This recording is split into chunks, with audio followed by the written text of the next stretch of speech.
And we're live. Welcome to Dark Days Radio presents Iron Kingdoms Immortality. We are playing Iron Kingdoms 2nd Edition. We are not playing the D&D 5th Edition Requiem Iron Kingdoms that Privative Press has brought out more recently through Kickstarter. I'm one of the regular hosts of Dark Days. I'm Chris, and as always, I'm joined by Chris. We're joined by Ian again. Hello. We're joined by Ben. Hi, everyone. And we're joined by John. Hello. We're missing Mike this time. We will write him out in a neat way. So last time where we left it was what? You've been searching for a killer, apparently, of various poor victims, including people that have seemingly had suffered from mental illness in the past. You believe is tying things together. There was a murder of Peyton's master, who was you were traveling with from Ord. They're a merchant. They disappeared.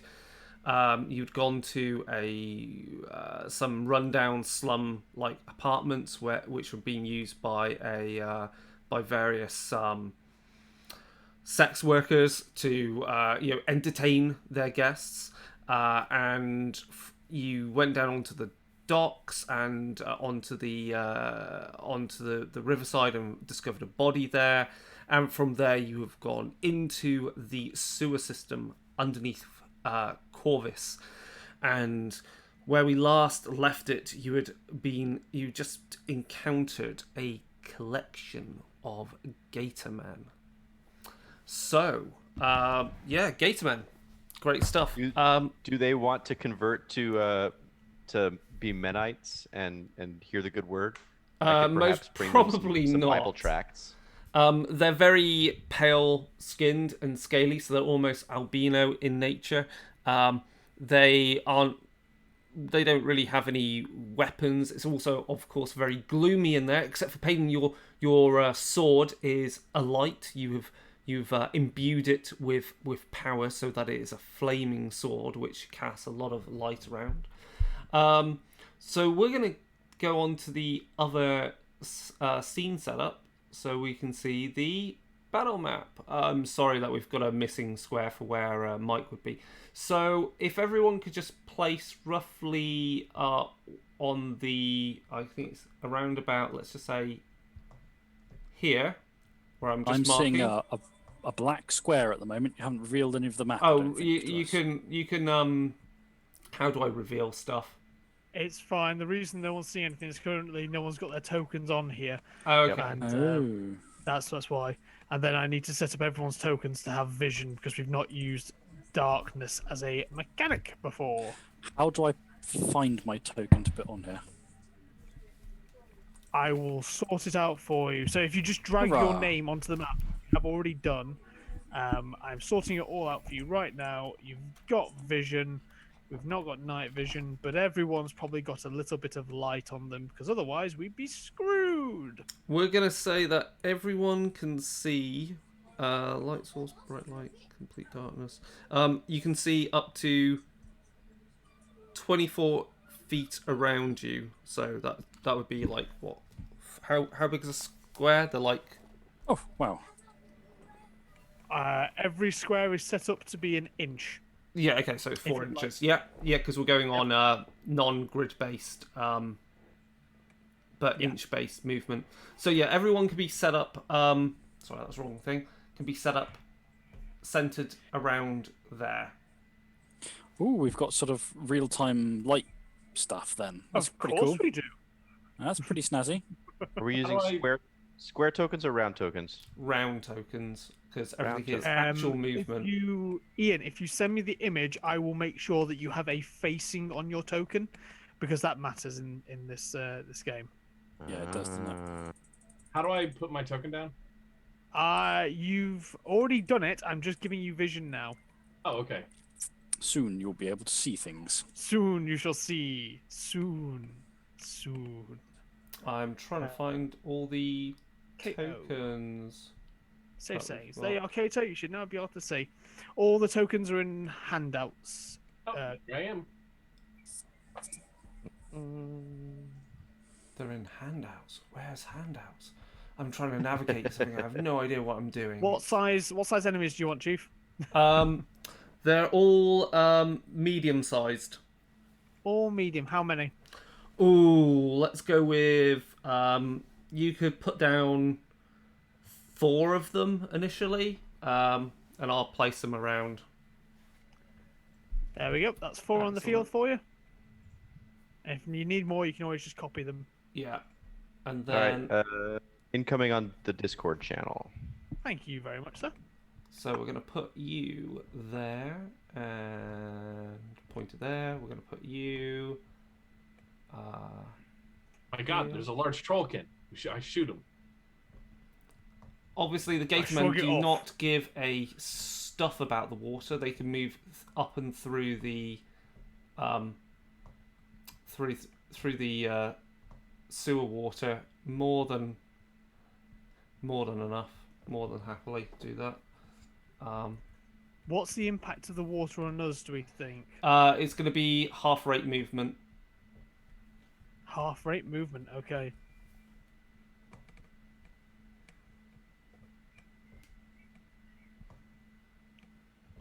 Actually, you know what? It's quite impressive. I'm going to say this because obviously, while we're getting set up and everyone's watching this, it's not the most exciting. But I would say Roll20 in conjunction with IK RPG 2E works actually quite well for real, actual measured movement and light sources. I think that just says a lot about how that edition of Iron Kingdoms, because it's so mechanically based off the war game, it happily handles stuff quite well.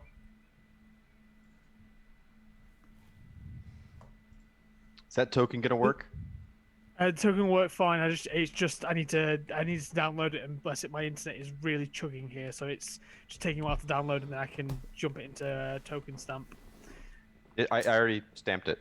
Okay. Oh no, I needed to stamp it with a facing, so you knew which way you were actually facing. Oh, While Ben's just doing the mechanical stuff in the background, what you can see here, well, you can't really see. There we go. You can just about see that with my face in front of it, so it captures it. So this is gigantic. This is a regular-sized Warcaster in my hand. There we go. On a 28mm base, 30mm base actually. So this is huge, and this is a colossal. So this is one of the gigantic warjacks they have in the game. So this is a hurricane pattern signal one, because I got through from Privateer Press. I ordered one of their spring cleaning boxes. So it's a mystery box, but was like about $60, but everything in there is all from one faction. So I got the Signar starter set battle box and the giant colossal warjack, which is insane. All the counters and templates required to play the game, and a paintbrush, which is always useful. And what was the other thing I got in there? Trenchers, a box of trenchers, full unit. So pretty good deal actually. I was very envious when I saw that you got that one, because that's one of those miniatures that I've always had my eye on for conversions, because I love that miniature for conversions. I think it would make some great sort of like some absolutely great chaos dreadnoughts and stuff like that. Oh, it's even bigger than a dreadnought. It stands taller than a dreadnought. I mean, that's intentional though. I always like the idea of dreadnoughts monstrously skewed and stuff by chaos tint. But it's pretty cool. And also it's like fully plastic. I remember when they first brought out those designs, they were like resin, and there's only some things I like working with in resin. When they get that big, I kind of like, no, thank you. I will say that seeing your unboxing or your pictures of what you got out of that has definitely inspired me to go and buy my own. Yeah, So, and I'm only going to collect like small factions because I just want something that I can set up on my coffee table to play. I don't need to play. Exactly. I've got Warhammer for massive games like that. Anyway, right, we're pretty much almost ready to go. Yep. So we can see then. So where's everyone set up? We've got. Let's see. We've got who have we got here? We've got. That is Finch with his back to the wall. We've got. Is that Bragg there? Bragg's in the centre Yeah. currently. And then we've got. We've got Kato with his back to the wall there, and yeah, there's Gator men have begun to emerge. Well, they're just rude. Yeah, how dare they emerge? Okay, Payden, you now have a character sheet. I'll give you access to that so you can control it, and then I'll set up your token in just a second. But you should now be able to at least see the game.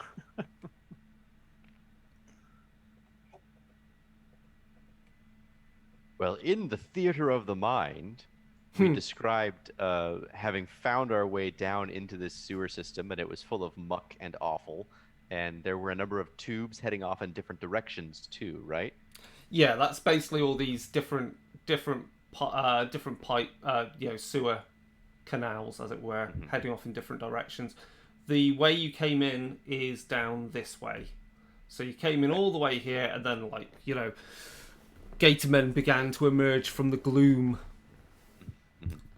All right, so we have a flaming rapier being held aloft, and bad guys, I would assume that they're approaching with ill intent. Oh, yes. Yes, okay. Then Payden is going to sort of reach into his coat and pull a revolver pistol, a repeating pistol out. So he has pistol in one hand and flaming sword in the other. And he's going to look back over at Kato and says, "You find the best friends to play with, don't you?" Only the best. Right.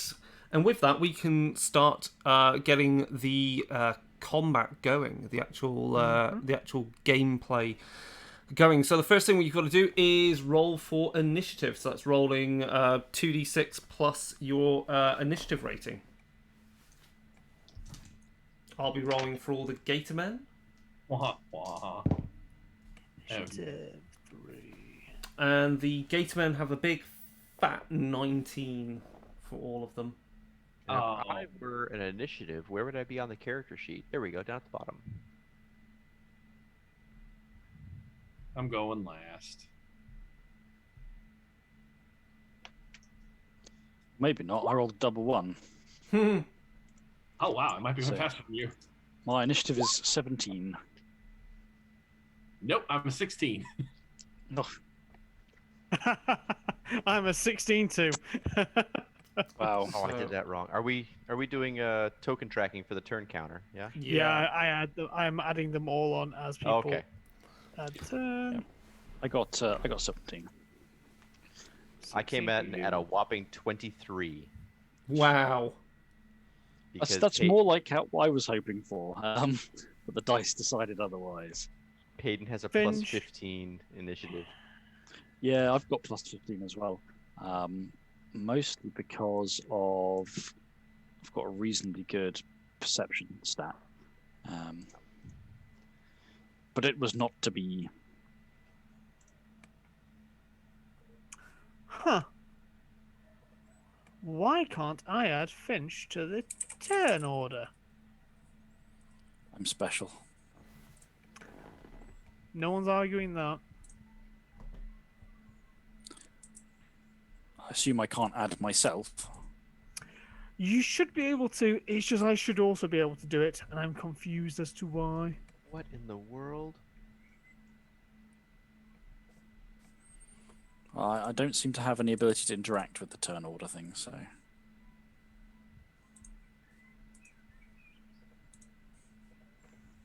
That's why. It's because you were set as a drawing emperor.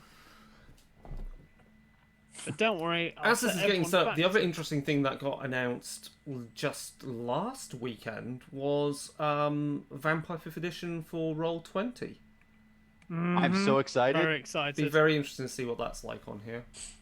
I'm looking forward to somebody having already typed out all of my lore sheets, and so I can just drag them in and be like, you have this Right. access now. Yeah. Done.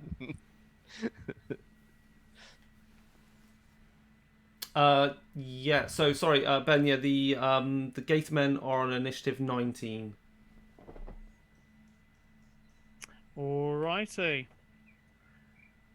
So, Peyton, you get to act first. So you've got your pistol drawn. You can see some of the Gatormen. Those that are more than anything that's more than 4 inches away from you, 24 feet away from you, count as being in dim light. And dim light means you're going to get like they get +2 defense basically. So what do you want to do? You're stood on that rickety bridge that's across the sewer water, as there's a Gatorman ahead of you sloshing through the water towards you, growling. There's another one on the other side behind you. What do you want to do? Well, so these guys are the ones in the green are in the water, right? And the Yeah. ones these are like on a ledge. They're on the walkway around it. Okay. What does it take to move up onto the walkway? For them, nothing. For you, it would be half movement to go out of the water up onto it. So you can assume that you're on the wooden bridge, or on the side, to start your position. Yeah. I think we should have grid movement turned off, shouldn't we? No snapping? I'll make sure there's no snapping on because I've just set up this as a new map. Yeah. It shouldn't be a problem. Okay. Well, this is my first combat in this system, so let's see. I have stats for my various weapons. Can you explain to me how a move and shoot sort of activity works? You can move, perform a single combat action, and perform a single quick action in a turn. And you can do that in any order. You can't do shoot, move. You can't do move, shoot, move unless you've got something that allows you to do that. Okay. And this red icon is another colleague? Yep, that's correct. That's Finch. That's Finch. That's Finch. Please do not shoot me. No, I'm not going to shoot you. I am going to step up onto the platform for my move. If I can do that. Yep. I think a fighting retreat would be good for now until we can get the best of the Gatormen. Yeah, and I'm going to Stick near me, boys. I've got this. turn to face that guy, because you said facing matters, yeah? Yep, facing matters. Yep, and then I'm going to schieß das Fenster, or shoot the window. I will fire off my repeating pistol into this Gatorman. Okay, and to Probably shoot. attracting a tremendous amount of attention. And let's just check let's just measure the actual range. Yep. So that is 10 foot, which is going to be divide that by 6, so you're within 2 inches. So that's fine. You were definitely in a short range and everything. There's no penalty to hit. You are going to need to roll your 2d6 plus your ranged attack rating on your pistol. Mm-hmm.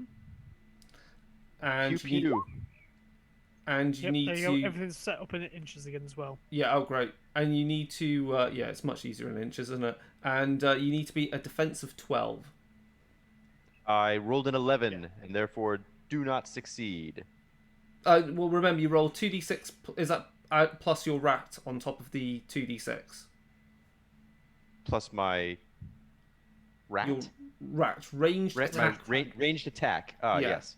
Yeah, that's 2d6 plus 5, and I got an 11. Oh, you got 11. Okay, yeah. So the shot goes off, zipping past its head and splintering stone behind its head. Obviously, though, you have got a quick action. You've got a quick action you can use, and you can use that to cast a spell because you I are a have- Morrowan priest. Is that a special thing for being a? Anyone that can do spell casting can cast a spell as a quick action. That's how it works. Yep. Oh. And you can spend your main action to cast a spell as well, so you can cast 2 spells in a round. Oh, okay. If that's what you want to do. No, actually, what I want to do is slap my buddy on the shoulder, and give him guided blade. So a target friendly character gains +1 on their melee attack rolls, and their melee attacks gain magical weapon. Guided blade lasts for 1 round, and so who is going to be swinging a weapon? It's going to be Bragg, who's within touching distance to you. Oh, I get 3 attacks a turn. Please do that to me. Yeah. What weapon is Bragg using? Is a quick question. Knuckle dusters. Does that? Okay, yeah, knuckle dusters. I was gonna say because sometimes terminology can be a bit weird, and it doesn't work on fists, but you've got knuckle dusters, haven't you? I specifically have knuckle dusters. I also can punch with my trench knife for the exact same effect. Yeah. So I'm going to use my quick action to tap Bragg on the shoulder and say something along the lines of these are okay to kill. And remember, with with your permission, with I appreciate the spell. With your magic, remember, what type of magic caster are you? Are you a channel? You'll be a will weaver, won't you? So yes, everyone's a will weaver apart from warcasters. Yeah. So remember that you can basically cast a spell as long as you've got enough fatigue points available to do it. So you start off with as many fatigue points equal to your arcane rating. And then you gain fatigue points when you cast you lose fatigue points when you cast a spell. You lose fatigue points if you upkeep a spell. So upkeeping a spell costs 1 fatigue point. You can also spend fatigue points to boost the attack roll or boost the magic attack roll or the magic damage roll. So you can make it more likely you'll hit with something or more likely to damage with it. Or you can also increase the range of your spell by also spending fatigue point. What happens though then is once you've spent, if in a turn you max out your fatigue, you're then at the point where you're in danger of exhaustion and you have to test to see whether you get exhausted or not. But you can also go over your you can spend even more fatigue points past your arcane stat. That just risks the fact that you might pass out and start having a bloody have a nosebleed due to exerting too much magical energy. I don't see a fatigue tracker on my character. There so is one thing is that fatigue is there's no tracker. It works. The only difference what Chris is saying is that it goes you gain fatigue rather than spending it. You gain it. goes up. You could do it either way. Yeah, you can track it either way. But you've got points in it, and your spells go against those points. Yeah. But so in other words, what was the cost of your spell that you cast just now? It is 1 cost of 1, range 6. So that basically costs you 1 fatigue, essentially. Yeah. Okay. Yeah. And then and then that's it. That's your turn done. Is it a quick question? Is it an upkeep spell? It is not. It only lasts for 1 round. Okay, cool. Because upkeep spells, you then spend 1 point, not the cost of the spell, but only 1 point each round to upkeep it. You gain a fatigue, but that's not a problem for you. No. Well, but my flaming sword is an upkeep, and so I have to track for that. Yeah, so you you'll have be to gaining 1 fatigue. Yeah, you have to track for that. You lose your your arcane score in fatigue each round as well. Yeah. Yeah. Oh, so that evens out then. Yeah, so your arc's probably a 4. So 4. So yeah, you can cast plenty without small stuff without worrying about knackering yourself. And all exhausting yourself does is it just sort of ends your round there. And if it's the last thing you're doing is casting a spell anyway, it's not necessarily a big deal.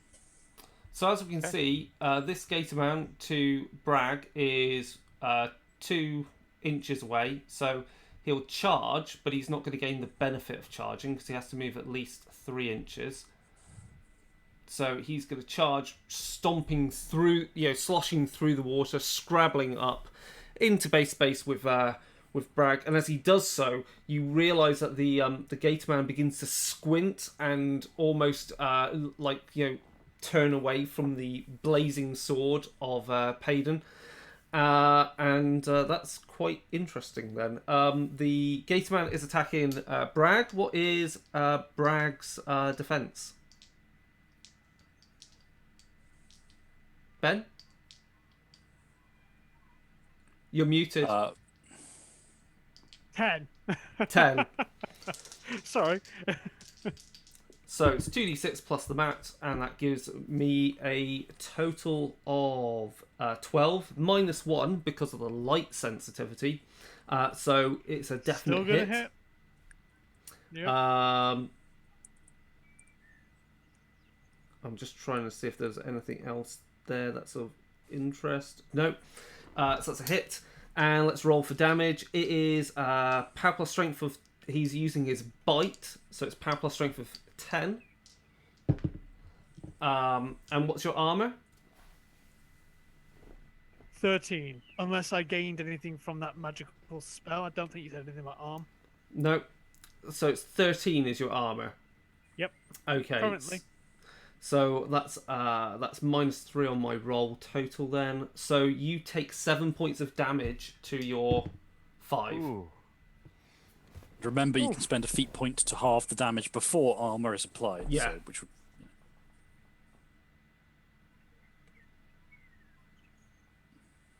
which would mean you take no damage. That would mean I would take no damage then. Yeah, that would mean you take no damage. Yeah. I will spend a feat point. I will spend a feat point to halve that damage, even though I do love my feat points. Yeah.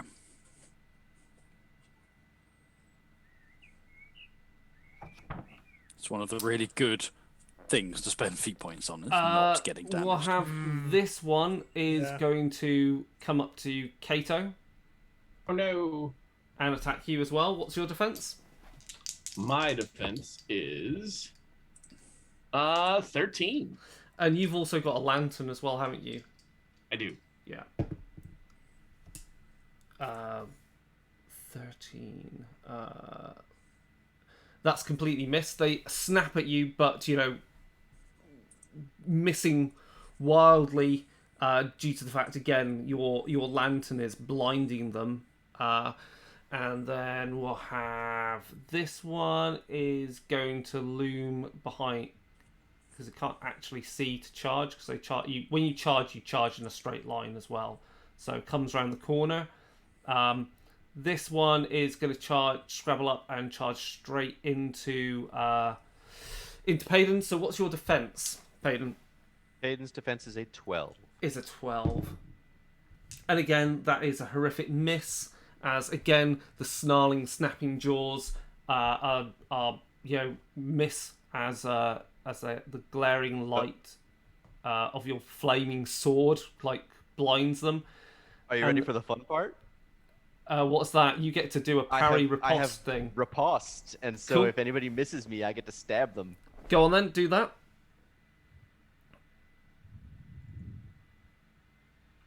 I also have a flaming sword, which means I'm at +2 on my melee attack damage, but not to hit.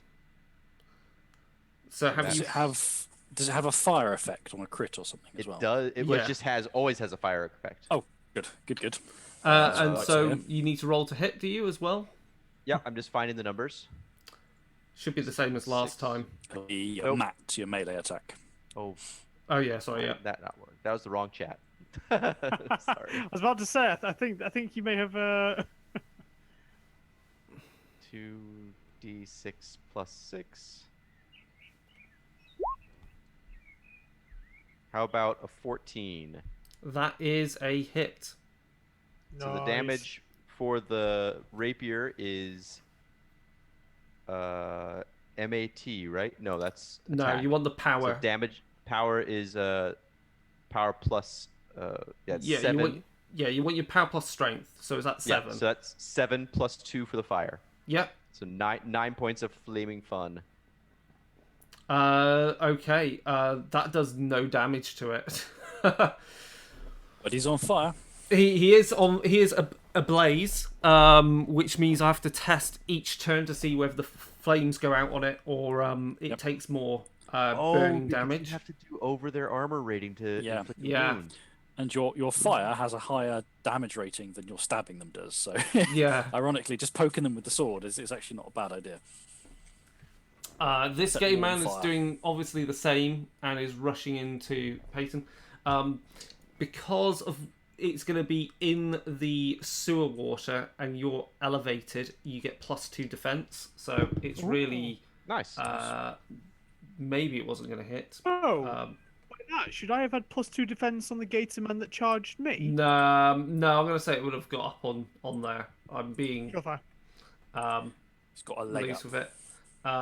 Yeah. One leg up on it to heft himself up. It's alright, I'm gonna beat him to death with it. This game man has hit you, Payton. He's charged into you, snapping up at your legs. The jaws of it wrapping around your ankles. And I'm going to roll for the damage. So 2d6. So what's your armor? My armor rating is 10. Your armor rating is 10. Okay, so this will be doing 6 points of damage. But again, if you want, you can spend a feat point to halve the damage that I'm doing, and then that means I would be doing None probably. 16 go down to 8, so you would do So no no damage damage. to you. So if you spend a feat point this turn, Yes, I will Yep. do that. it does no damage to you. And then the only other game man I've got left to move, I'm going to move There's another up one. into position, and then another one comes out of the gloom. Ah, And that's the end of their turn. Which means it's Finch's turn, who's surrounded by gator men and, sewer water has been splashed up into the air. There's the sounds of gunfire, snarling, a flaming sword, and more going on. this is all getting a little bit unpleasant. Now, Finch now has shadow magic, which means that there are basically no signs of his spell casting anymore. There's no runic flare-ups. There are magic-sensitive characters do not pick up him casting spells, so he's just going to focus slightly. Aura of protection Just not first. that ability. Again, nothing. Yes, very conveniently. So again, there's no signs of this. Aura of protection first. So that pings up control area 8 inches. Can we get the funny aura thing on me again? I can't remember how You I stick it on. certainly can. I can sort that out for you right now, Finch. How many inches is your aura? 8 inches because it's control 8 area. Shiz. Should catch everybody of our side. So swirling around, swirling around Finch right now is It's nothing. no there's rooms there's no whatsoever. Nope. There is Wow. no sign of anything supernatural. Everyone just now happens to be a bit tougher. Everyone's so all got of you now plus have 2 armor. +2 armor, as long as Wow. it's running a long range. I will then shuffling forward slightly. In fact, the aura might not be a good idea. Now everything just looks sort of urine yellow, doesn't it? That's Do you want unfortunate. to change the colour? You can probably just turn it off actually, because we know it's pretty basically the battle area, isn't it? Yeah, Everyone's- it's pretty much everyone's battle covered. area. How about I make it a light grey, and that way... Yeah, there you okay. go. Now then, I will observe this gator man here with a bit of a frown. So, Force Hammer. I have boosting the attack roll. I have Combat Caster, which means I roll an extra die but drop the lowest. So, Excellent. opening with a Force Hammer. That is a very good roll. That's 16. No, that's 20 to hit, including my arc. So, I'm going to guess that hits. Yeah. So he goes. He goes 2 inches away from me. Does that contact? Does that hit something? 2 inches. Let's see.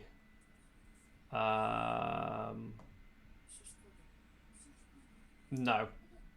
Okay. Well, I'll boost damage. I don't get collateral from it, unfortunately. He is knocked down from the slam, Okay, great. and then he takes. Christ, these rolls are amazing.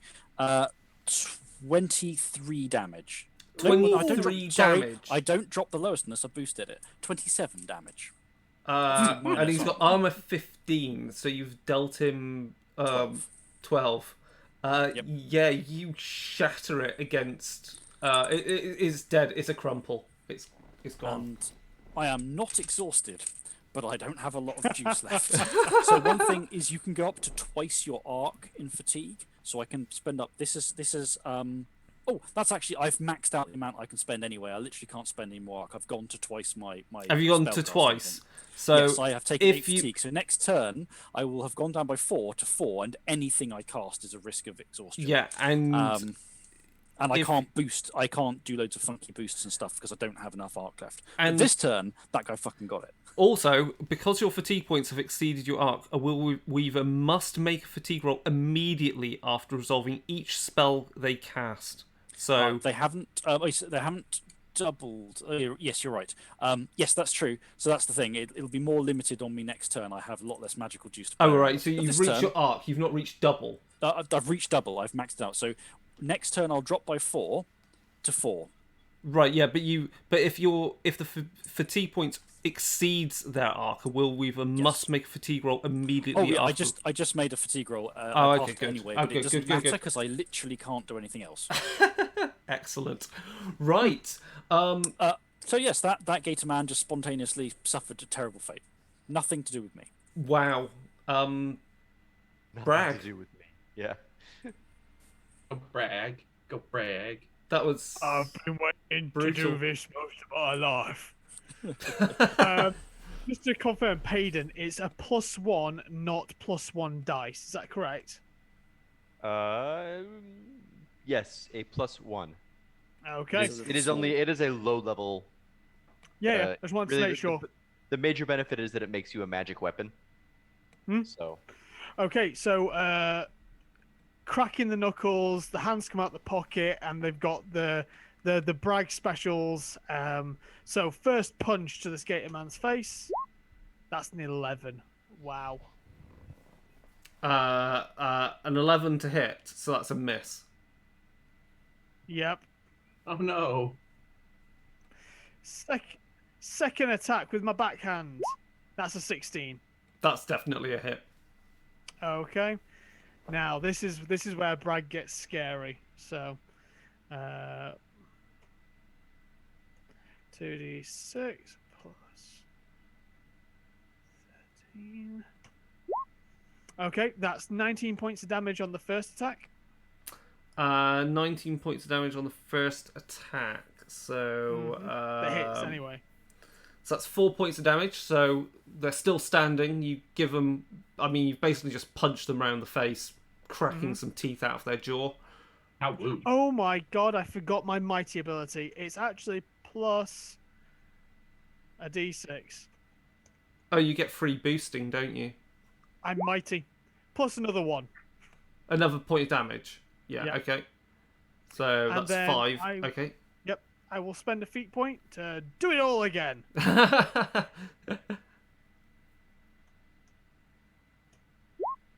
That's a 13. I forgot That's a that. hit.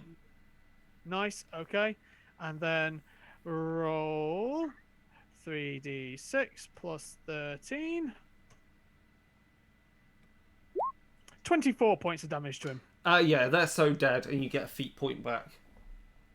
Wow. That's exactly why I did it. Yeah, then- so you literally just punch and pummel this gator man, slamming your fist down on its snout. Told you to go down. And it obviously crumples into the sewer water and floats away. Kato. And then I will move. Oh, you're going up to move. slightly to here, and I'll turn to face that way. So I've got my back to my main man, Finch. That's cool. Just I'm over here, just chilling. Across. Yeah, come You're back fine. over here then. Can't do nothing for you over there. All right. I'm gonna shoot the guy in the face. I'm gonna turn to face him. Yep. Hello. Time for shooty. I'm gonna load up this spell with accuracy, brutal, and silencer. Because I don't want to make a big noise in these sewers and deafen everybody. Do you have a knockback one? I do. He's up against a wall, isn't he? No, is he? He's thinking I near came over- near a wall, yeah. Yeah. You could basically slam him into the wall, yeah. I'm just I could- also wondering just to get yourself free of him in hand to hand so you can move away.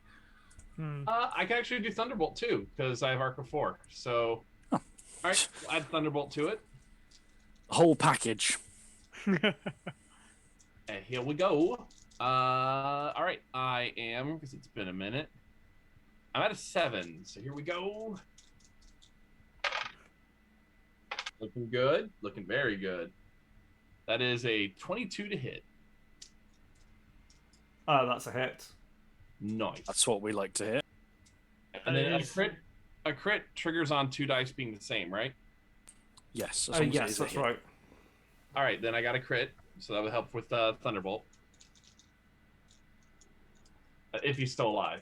All right, so damage is 10 plus. That is 23 points of damage. That's so dead. But I knock his corpse back 1 inch and he falls down. That's so very dead. Oh, and by the way, I had gunfighter. Not that it mattered, so I didn't have a penalty for shooting in melee. Yeah. And then I'm gonna move. Yeah. Back this way. Get back. Here. Yeah. It's better. All right. Although I don't know who I'm facing exactly. I'm keeping this sector clear. Back to back. Mm-hmm. Oh, there's one all the way at the edge there, I think. Yeah. Yeah. There is a guy. There's a guy over there. All right. So, my turn now. Oh, Yep. quick action reload. Yeah. So- Okay, it's next turn round. Yeah, that's correct. So with the magic thing, the order that stuff happens in is that firstly your fatigue you've got drops by your arc value. Mhm. Okay. Then you have to spend you have to gain 1 fatigue per upkeep spell you are maintaining. Okay. So I'm currently at 1 fatigue then because I'm keeping my flaming sword. Yep. Yeah. Wonderful. Okay, and then it doesn't matter in what order I do my various things, right? I'm not. The only thing is if you're going to do enough magic to push yourself over your arc, because then you have to start taking fatigue rolls. And if you fail one, that's the end of your turn. So if you're only doing small amounts of magic, you don't care about that. You can do it whatever order. But if you're doing like I do, I throw big blasts with loads of arc. I have to think a bit more about that order. Well, I am going to use my big spell, but I'm going to try using the sword first. So. Are either of these gator men next to me injured? Do they look injured at all? No. Other than the one that's on fire. Yeah, so this one is on fire. So Yeah, I'm that's going right. to jam my rapier into the head of the one that bit into my leg. I'm unhappy with that. Super And unhappy. so here is my attack roll for the rapier. Which is not. Oh good. no. Is that a miss? That's 10. That's a miss. Yeah. That's Not the best 10. And I will, in frustration, face the one who's already on fire, and snarl burn at him, and I will cast Immolate. Okay. And so Immolate costs me 2 fatigue points. Yep. So that I'm now at 3. Yep. The choice you have is whether you want to. So the fatigue point cost comes at the end after you finish the action, because you can boost the attack roll for an extra fatigue, which adds 1 die to your attack, 1 whole dice to your attack roll, so it becomes 3d6 instead of 2. If you hit, you can then choose to boost the damage. And it's 1 fatigue is yeah. 1 extra die per. You have to spend it per target. You don't if you had an AOE, for example. So I'm gonna get to add 2d6 to my damage, right? You do 2d6. Or- Normally it's 2d6 plus the damage. Plus 2d6 Anyway. plus the power of the thing. Okay. Yeah. If you boost it, which you choose when you get to the damage stage, it becomes 3d6. Okay. And Plus did the we power. already figure out how much armor these guys had? It was 15, I think. That's right. Yeah. Something yeah. like that. Okay, so I would like to boost the damage. So You don't have to choose yet. You see if you hit, and then you choose. Just yeah. All Just right, see if well, you we're gonna hit see if I first. hit first. And so to hit with magic, it's 2d6 plus arc, arc. So 2d6 which is plus- why boosting the attack roll can be a good idea, because arc tends not to be as high as people's stabby stats. I was going to say we forgot how Zacharias got written out of this. He would have slipped into the sewer water and got flushed out into the bay. Simple enough way to have our noble dealt with in the most ignoble way I possible. choose to believe that it's actually a slip rather than he slipped. It's like, oh no, I slipped and I'm being carried away by the current. I'll find you later, chap. But he'll come back on one of those river boats. Yeah, exactly. Lead fleet.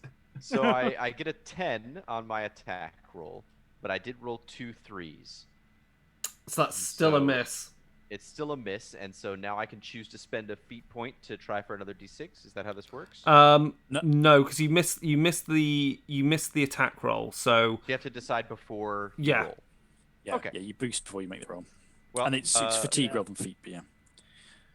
Can you do anything else interesting with feat points for extra actions, or is it just you can? I can re-roll a failed roll. You can. That's only you can re-roll failed skill or willpower rolls. Or attack rolls. You can re-roll. Is it also attack rolls? Yeah, you can't boost attack rolls. It is the specific thing that feats do not let you do. Fatigue points with magic do. Re-roll feat points don't. Failed roll. Yeah. Yeah. So I'll. Oh yeah, there we are. Yeah. A feat point to attempt a re-roll. We'll see if that helps. And I can now decide to take the fatigue to push to hit, right? Yeah, that's right. I guess. Yeah, and so I will gain my 4th fatigue point for this round. And that gives me another d6. That's right. Okay, so now this is 3d6 plus 4. I will be right back. Hold on. And I still only got a 12. But that's a hit. But a 12 hits. Yay! All right. And so you've basically pointed your rapier at this gator man, and from it, sprung forth a... said ignite, and he takes... Again, you can boost this to make it 3 dice if you want for a fatigue point, but you have to do so before you make the roll. Yeah. He takes... I don't know, he just took 20 points of fire. Well, yeah, 20 points of fire damage. Whew. Yeah, he's 20 points total on fire damage. So which one was that? Is that the one in the water or the one? No, that's the one that was already on fire. Okay, right, good. Okay, so he's already on fire. Yeah, he's you set him alight. Spring, it just bursts into fire, into flames, and howls in pain. Excellent. Okay. Who's next then? It's the actual gator man. So let's roll for the gator man's condition of being on fire. On a 1 or 2, it goes out. It does go out. So he's not going to take any. I think you have to roll damage before it goes out. I think yes. I think you take the damage and then you roll the 2d6 plus power and then you roll to see if it goes out. It wouldn't make much sense otherwise, because otherwise you never set anyone on fire, because there's always a 33% chance that they take no damage from being on fire. I think damage goes in first. Yeah, I think it does as well. I can never. Where's fire in here? God damn it! I thought it'd be damage type, no. Incorporeal, no. Feet, no. Structures, no. Fear, no. Fire. A character on fire suffers a power 12 fire damage roll at the start of each of his maintenance phases. Okay, there we go. At the start. So power 12. Oh wait, hold on. No, it does say unless it expires. So it expired before that. So yeah, he's fine then. He's got like 5 points of damage dealt to him already. Yeah, he's going to instead. He's going to do his. He's going to use his bite attack again against Payden, and he's going to have completely missed on that. The gator in the water. Oh, they're ganging up on you, so that one definitely is hit. And hang on. Because you get riposte and stuff. Oh, you riposte first one guy. that's missed. 15 hit. That's a hit. Yep. All right, and so with the rapier, 2d6 plus 7. Oops. There we go. 17 points. So Yeah, 2 and points make it past his armor. that's enough to have totally taken him out then. Bruh. But the other one did hit And I you, killed somebody. and that means you get a feat point back. I get a feat point back. So here's a question for you. I also have quick work, which is a ability or benefit. Anytime somebody is killed, I kill somebody, I can take a follow-up ranged attack. Yeah, you could, but you can't do that that against a gator man that's in combat unless you've got the skill gunfighter, which allows you to shoot in combat. So I have 2 questions for it. One, this was a riposte, not on my initiative, and so does that ability still apply, or does it have to be on my initiative? Ooh. And the second one is, can I shoot this guy instead? It doesn't say anything in the ruling about it, because what you've read out is literally the write-up of that ability, so I would say you could do it whenever you kill anyone. Okay. Then I would like What just to happened? shoot... What did I miss? Well, the problem is that because you're engaged in combat with this one as well, Yes. the only one that you could shoot at would be that one, but you don't have the gunfighter ability, which allows you to shoot while in combat. So Kato has specifically gunfighter. the thingy resolves this problem, the wording of the ability, because it specifically says when you kill one or more enemies with a melee attack during your combat action. Your combat Got action. it. There we go. Yeah, Right. so that resolves that completely then as well.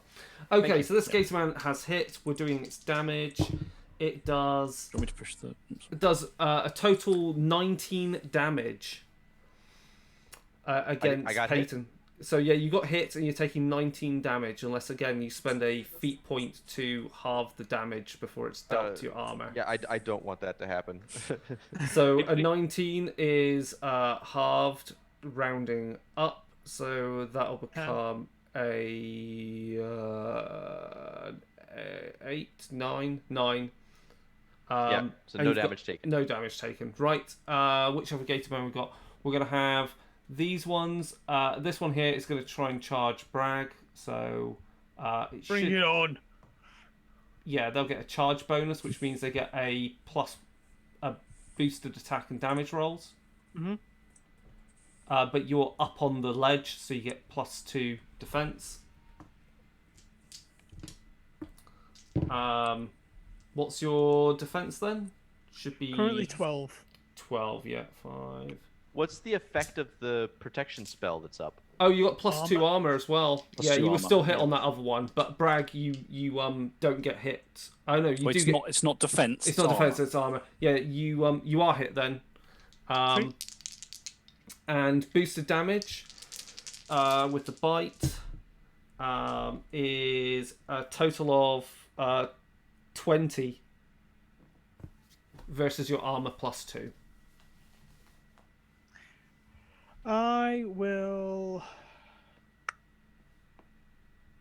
I'll take the 5 damage because my armor is currently 15. Okay. This one's going to run over to here. This one is going Where's to... that? To the 2, was that? Oh, sorry, I haven't rolled that yet. To the 6. To the 6. Okay.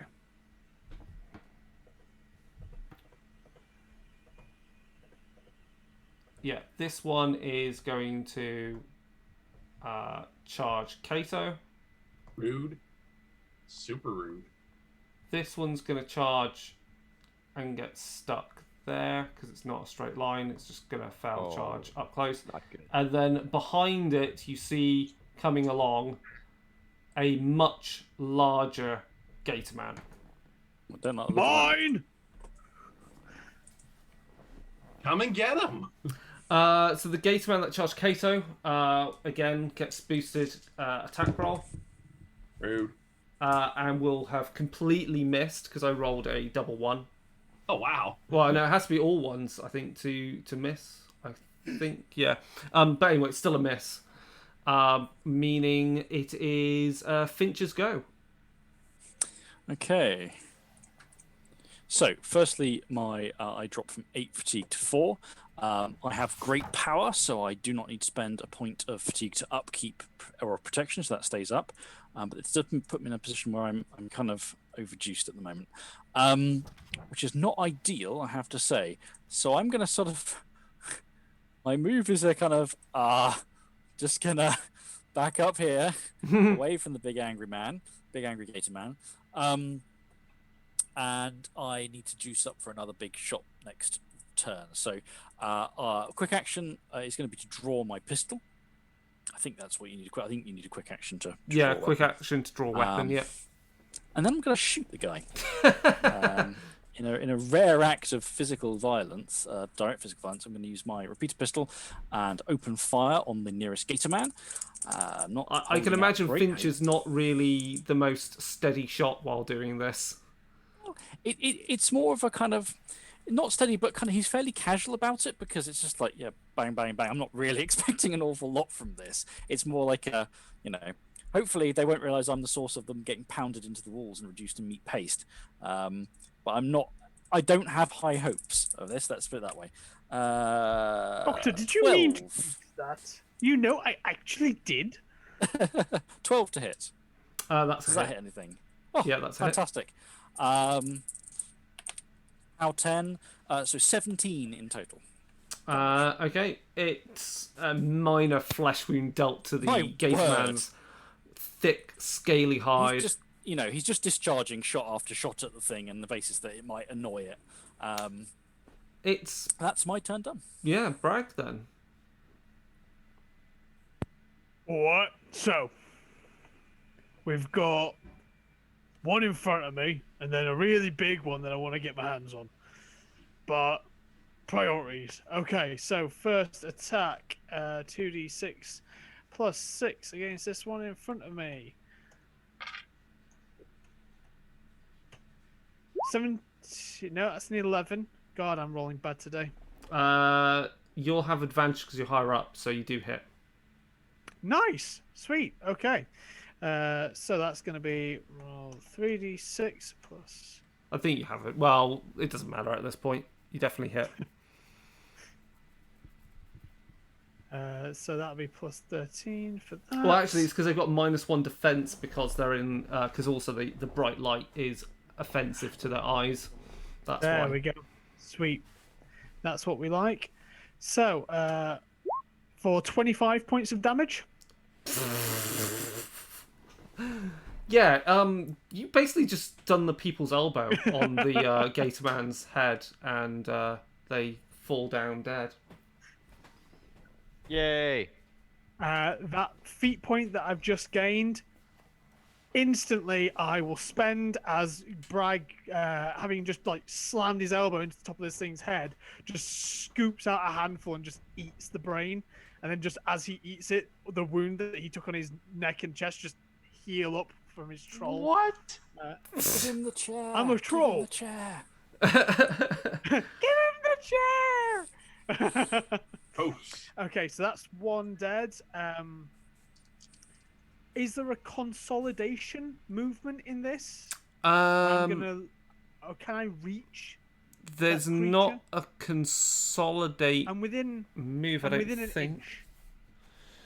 I'm trying to remember. I think there's sometimes it is and sometimes it isn't. It depends upon the. I have a suspicion that melee range is like half an inch or something. Melee is half an inch. Yeah. Unfortunately, and there's no like attack kind of breakup of chains. Within the remits of the spacing on this ledge, can I move just half an inch of? Oh God, but I really wanted to move more. Oh, you know what, Hayden? I trust that you're going to handle this. I mean, yay! You got it. I have to move 3 inches to get the charge, so I'm not going to get a charge. So instead, Bragg just sort of about faces and goes barreling into this one. Okay. So for my backswing, 2d6 plus 6.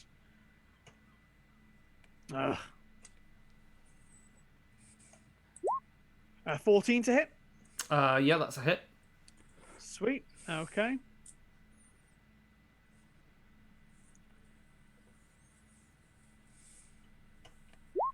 25 points of damage. That's another one dead. Yay! And that's insane. And then, yeah, am I within half an inch? Please let me be within half an inch of this one. Damn it! Just a bit outside. Just a bit outside as well, by like 0.1 of an inch. Oh, you get to live another day, he says, pointing at the small one. Another Not round. round. Yeah. No, I guess giving up on trying to kill that one completely. It's going to live another day. Yeah, and then I'm gonna make eye at the really big hulking green one. It's like, you and me, sunshine. Let's tango. Kato, you've got a gator man snarling, snapping in your face. Well, he's just rude, and I can't abide rudeness. Same thing as last time. So here's my shot. That's not super great. 16? That's a hit. All right. Come on, do way better on the damage roll. We got to bring this thing down. Oh, wah, wah, wah. That is only an 18. Okay, so you've just annoyed it. Dang it. I got it squarely in the middle of like its gullet, and it just stands there, kind of brushes off the bullet. Can I offer you a nice sip of whiskey? And is that Come on, Kato, pull your weight, mate. I've killed 3 of you already. is that everyone's actions done? Yep. Yeah, and we're back round then to Yep. Payden. You've got this gator are man we? in front of Okay. you that Yeah, almost so, tried to rip your legs off. This one. So, start of the new round, I upkeep, so my fatigue drops to 0, 'cause I gain 4 Yep. fatigue back, and then I gain 1 for my flaming sword, so I have 3 unspent fatigue. Okay, and I don't gain any feat points yet. So here's a question. If I leave this fight, just for argument's sake, what happens if I move away from the If you bad move guy? away, it will get to free strike you.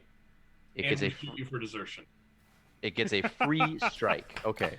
And Yeah. I have the parry ability, which makes me immune to free strikes. So then so you. it doesn't get to do anything. So yeah, so basically. I get to walk off. Okay, that's what I wanted to make sure of. I'm not going to because I want to protect our flank over here, but I wanted to see how that worked out. So we will continue to stabby with the flaming rapier. Now I try my new macros. How about a 9? Oh my god, never mind. That's a total miss. That's whiff. But I will also spend 2 fatigue to attempt to blast this guy with some immolation, even though he is in the water. But he'll Yeah. still take a little bit of damage. I think So as it's probably worth boosting the attack roll because 3 dice Yes. is just yes. much more. And they've reliable got really to- good armor. So that's 3d6 Yeah, plus 4 plus my arcane. that's So right. here's that. Comes in at a 17 to hit, So that's a hit. and then 2d6 plus 12 damage. How about 20 points of damage and a crit? Wow. Okay. Yeah, that's don't you think you harmed crit it a lot. It's mostly 2 set on fours. fire, but it's You still crit on your standing. hit, not your damage roll, I believe. Oh, Is that okay. correct? Yeah, and then it only has a special effect if there's a specific thing you have Yeah. that says it has a special Like my effect. knuckle dusters, Yeah. my knife, my club all do knockout. It's on a hit, not on a damage. Yeah, that's right. So Yeah, you so you've set dealt stuff the on damage. It's again, you've it bursts into flames and is thrashing about wildly in the water, and that we like obviously to see. means the flames will go out immediately as well because it's in the water. Yeah, but he's It's still getting kind of takes- steam broiled. Yeah, you've definitely definitely broiled it. Yeah, right. He's not dead? This- He's It's not not dead. No. sad face. All right. This one here, then, the. Let me just get this right. The big ass gator man, which is actually a brood mother, is going to go toe to toe with Bragg, and she is big and mean. She is going to do. She's got a feat point, which means she's going to spend it and do tail whip, which means she can make a tail smash attack against each enemy character that is in the melee range of the tail. And the tail has a melee range of 2 inches because it's a reach weapon, which is pretty much everyone but Payden. That's going to be almost. Yeah. Is that everyone? Everyone but Payden. Not like All right, guys.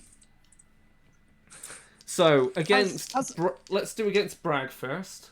Can I make a humble request, Mr. Dungeon Master? Could you do it against Kato or Finch first for me? No reason. Just, no, I'm doing it against you first. Damn it! I want my +2 armor. So against Bragg, what's your defense? It's 10. 10. I'm really worried that I'm facing away from everybody, so I'm gonna hear a slap. That's a hit. And then I'm gonna turn around and everybody's gonna be gone. Like, what happened? And 2d6 plus 10 for the damage. That's 19 damage. Feat point to half. 0 damage. I get an additional die on damage rolls against a character that has slain or slain anyone in this encounter. So sorry, technically that's another 2. Bragg, just qualify. That's 21. That's 21 damage so total. 21 half would still be 0 damage. Okay, so you're spending feat points for 0 Those damage. feat points. Okay, then Well, the I keep tail thinking attack back. is gonna hit. If we go round in a clockwise way, then we'll go for Finch. Don't hurt me. I've done nothing. That's a miss. So the big scaly tail sweeps over your head, and then against man just Kato. imploded on his own. Kato, that's a miss as well. Yes. Lucky. But anyway, she's also still got her bite attack. So against Bragg, that is a melee attack rating total of 13 minus 1 because the bright lights is a 12. 12. So that's a hit. That's a hit. And 3d6 damage. Yep, this is gonna hurt. 18. 18 minus my armor. 13 is 5 damage. Yeah, I'll take 5 damage. Are you including the +2 from magic? I was not. That's only 3 damage. And it's Thank you 3 for reminding damage me about to that. your 2. Please, sir, may I have another? Okay, and then we'll do the other Gatorman. So the one against Payton, we'll do its bite attack. It's definitely a hit, and then damage is 17 in total. Oh. Remember, you've got +2 armor. My armor is now a 12, so you do still hit. So still do damage, or you could spend a feat point and take no damage at all. How much damage? Sorry, I was looking at a power. How much damage are you dealing to me? So I'm doing 17 in total. So if you spend a feat point, you halve the damage. Or if I do not, I would take 7. 17 versus your armor of what? 12, you said? 12. So Yeah. So it'll be 5 points damage. And I would then have to subtract all those from my damage capacity. You chart roll things basically you roll a d6 to see which arc it gets dealt to first. It's a lot of damage though for our Yeah, fragile I'm little gonna bodies. I'm spending the feat point. point, I'd yeah. like to not. Yeah. Damn it. Okay. Why won't you people take damage so I get The, stronger? The Gatorman in combat with Kato gets a total of 10 to hit, but your defense is like 12, isn't it? 13. 13, yeah, so that's a miss. And then finally, we've got another Gatorman here, which is surely going to be 3 inches away. Yeah, it charges Kato. Wooed. So wooed. Actually, it's going to charge all the way and stop here. I know, can't do because of the way Kato's facing, so it's going to stop there. And roll to hit. Boosted attack and damage, so that's definitely a hit. And oh dear, I've rolled 26 damage. Of the damage. To who? Oh, so first things, gonna spend a feat point Yes, because got so it. that's down to 13. 13. Hold on, I gotta count real quick. Remember, you've got armor +2 due to the aura. Yeah. Oh, okay, good. Then I'm still alive. How many points of damage do you take total then?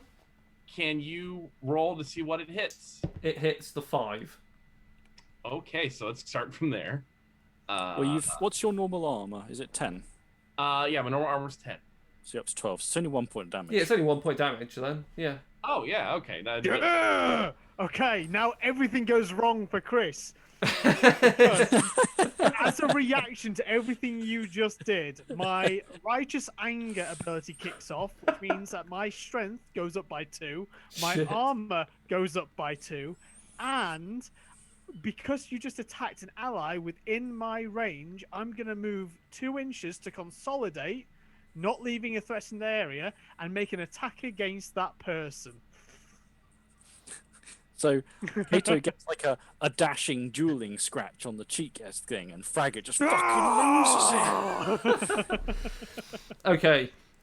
See what you're attacking do you attack the brood mother or do you just have to I attack? have to attack the one that attacked the person. We established this. Oh, okay. So you would actually have to move over here. Hold on. Oh, damn. To get this one. I can still get there within 2 inches, to be fair.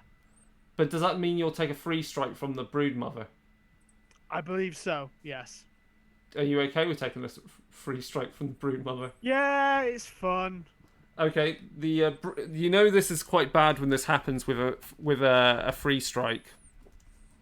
Because a free strike is gets. I think it gets. Let me just check. Counts as a back strike, so I believe it gets +2 to hit and damage is boosted.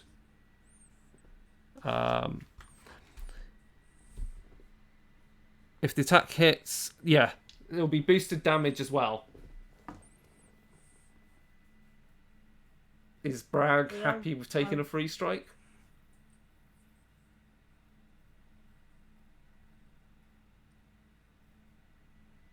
Is that a yes? Yes. It's Yes, a it yes. is. Okay. Yeah. So it's a definite hit. And boosted damage. You take 22 damage. Feet point halved. And you ignore the damage, do you? Yep. Jesus. Is everyone out of feet points yet? Because this is getting No. really Yeah. tiresome. Because guess what's about to happen now, Chris? Because I just rolled a 19 to smush your person in the face. So that's going to hit. That's a hit. And then... come on. That's a 22 points of damage to this thing's face. 22. It's still alive. You punch Oh, it and damn you it. almost cave in its entire snout, but it's still there. Ooh. One thing to say, how does that... Oh, no, because it's plus 2, isn't it, to my thing? It's your strength. You've got +2 strength from righteous anger. Yeah. So then it would be dead, wouldn't it? Yes. Yeah. Makes it 24 points. So yeah. 24 points of damage. Yeah, it's dead. And that's a feat point back. And that's a There feet point goes my back. feet points back. It's Finch's go. My my fatigue is all nicely cleared away now.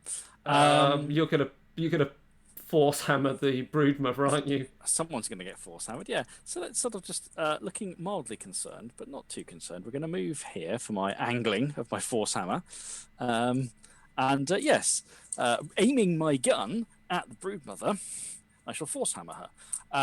So boost the attack roll. So it's 46. I just want my wife to come and see this dice roll. Is it 666? We need a witness. That means it's either really bad or really good. It's really, really good. So that is 22 to hit, because I rolled 3 6s. Well, that's a hit. There was a 2 I dropped. I'm boosting the damage for this. Now, firstly, how far does she go? She goes 6 inches. Okay, that means then she'll slam into the sewer wall. Which gives me an extra d6 of damage. So it's with boost become 46 damage. Nice. And that becomes 30 points of damage. 30. And she's not prone if she's still alive. If you kill that thing, I'm gonna be furious.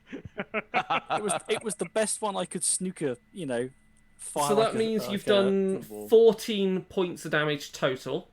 Roll a d6 to see where it's dealt. Oh, well, yeah, okay. Oh dear, this is gonna matter. To the 6. Right in the 1, 6. 2, 3, right in the 4, brain. 5, 6, 7, 8, 9, 10, 11, 12, 13. 14 is exactly what you needed to kill it. The rock, the stone wall of the sewer obviously collapses in onto it, and showers the brood mother in stone. And with that, I think we can assume, just for to expedite the process, the other gatemen, seeing their brood mother killed in such a horrific manner, turn tail and spontaneously smashed into a wall. For You no will reason. not rob me of my feet point, GM. Put that thing on the map and let it run. I can catch it. I want to shoot the one that's trying to kill me. I'm gonna give. Basically, everyone gets a feat point back as a standard, and now yeah. shoot control. So that is that combat encounter over. So that's a full blown combat encounter. I don't know how scary that was feeling for you. That's terrifying. Was that proper scary?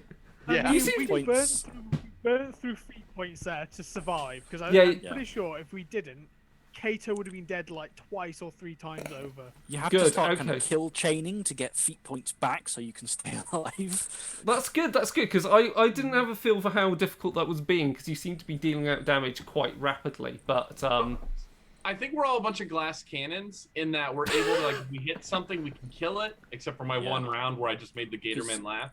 Even Bragg can come back quite easily, but he hasn't got a very high base armor. Like, no one's in plate or anything. So if we get hit, we tend to get hurt. Oh yeah. Right. If I wanted higher defense, I really need to find a way to take shield. Because if I can get my hands on the shield, my output just gets disgustingly good. And I think at that point is a natural point. We're going to have a break, and we will come back to what happens after. So we'll see you in about 10-15 minutes. All right. In 10 minutes. Bye. Thank you.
And we're back.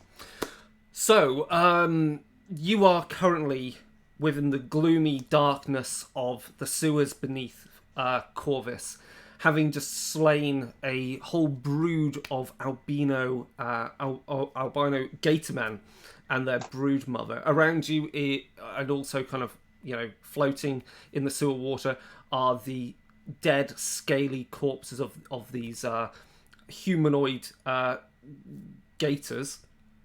And of course, this has been an entire distraction to your original reason of coming down here, was to see if you could find any clues as to who has been killing these poor victims in the city, including Payden's own master, who was a merchant who'd come to Corvus.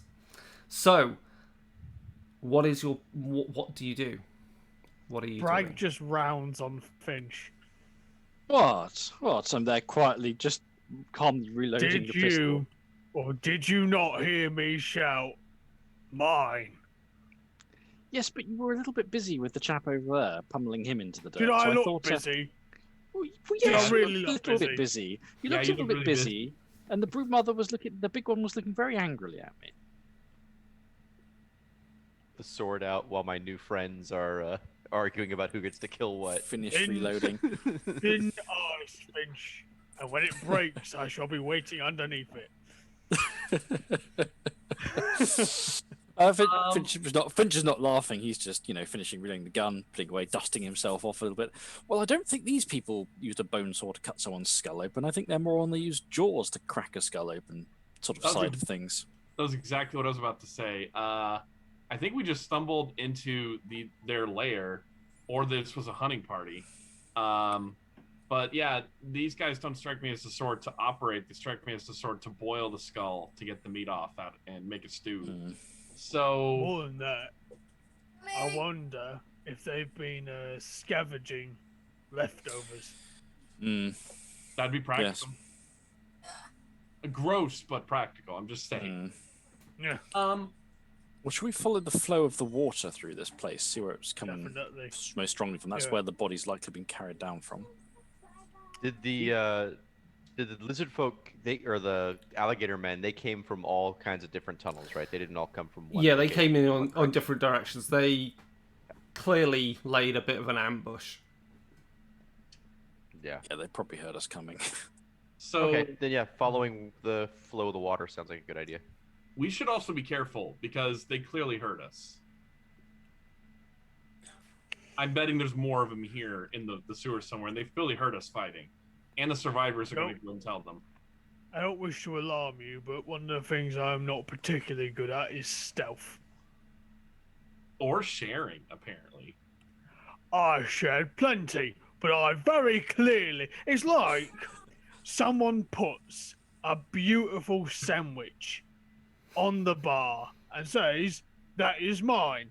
And then some cunt comes along, takes a bite out of my sandwich, and then says, you left it on the bar, which means it's fair game. When in actual fact, you've stepped away to punch some bugger's lights out, and we're totally coming back in less than 6 seconds to deal with it.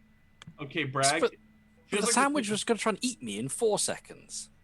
And this feels less about that giant gator and more about the fact that I ate your sandwich yesterday, which I'm sorry. And by the way, it had way too much mustard. I knew it was you. I knew it, Kato. To be fair, that much mustard in a sandwich is pretty dangerous as well. That was going to kill me too in short order, to be frank. Yeah, I had to scrape it off with a knife. Wait. You all went in on my sandwich. No, I wouldn't touch a sandwich with that much mustard in it. I thought you ordered a party Nothing to do with it. I didn't even know you yesterday. Betrayal. Betrayal on all fronts.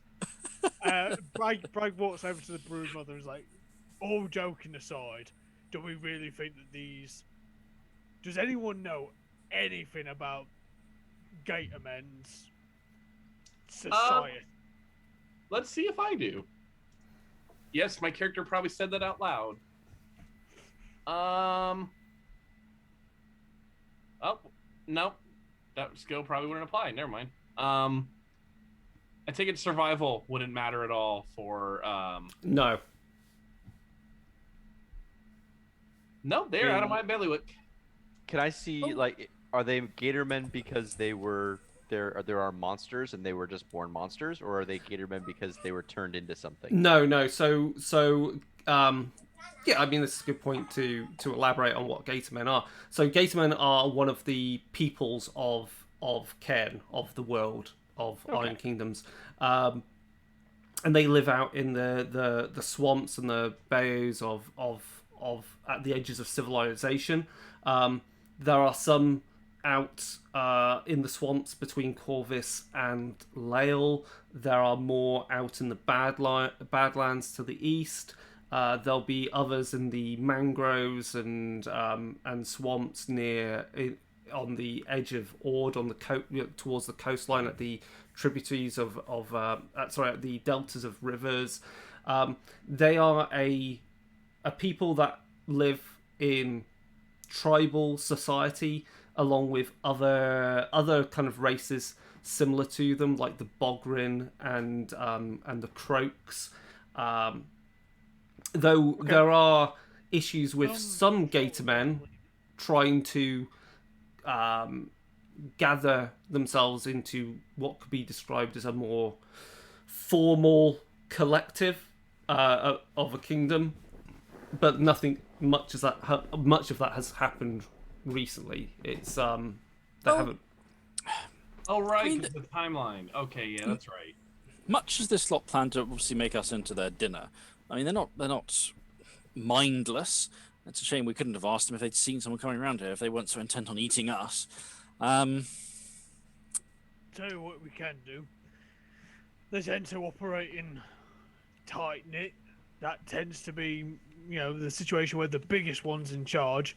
So I will walk over to the broodmother and with my, massive trench knife, just like hack through because I know what alligators' skin's like, and just just sort of with I'm guessing they've got like cloth sort of coverings and stuff like that. On the Gatormen, they're totally they're not wearing any clothes. No strong fetishes or anything like that? All right then.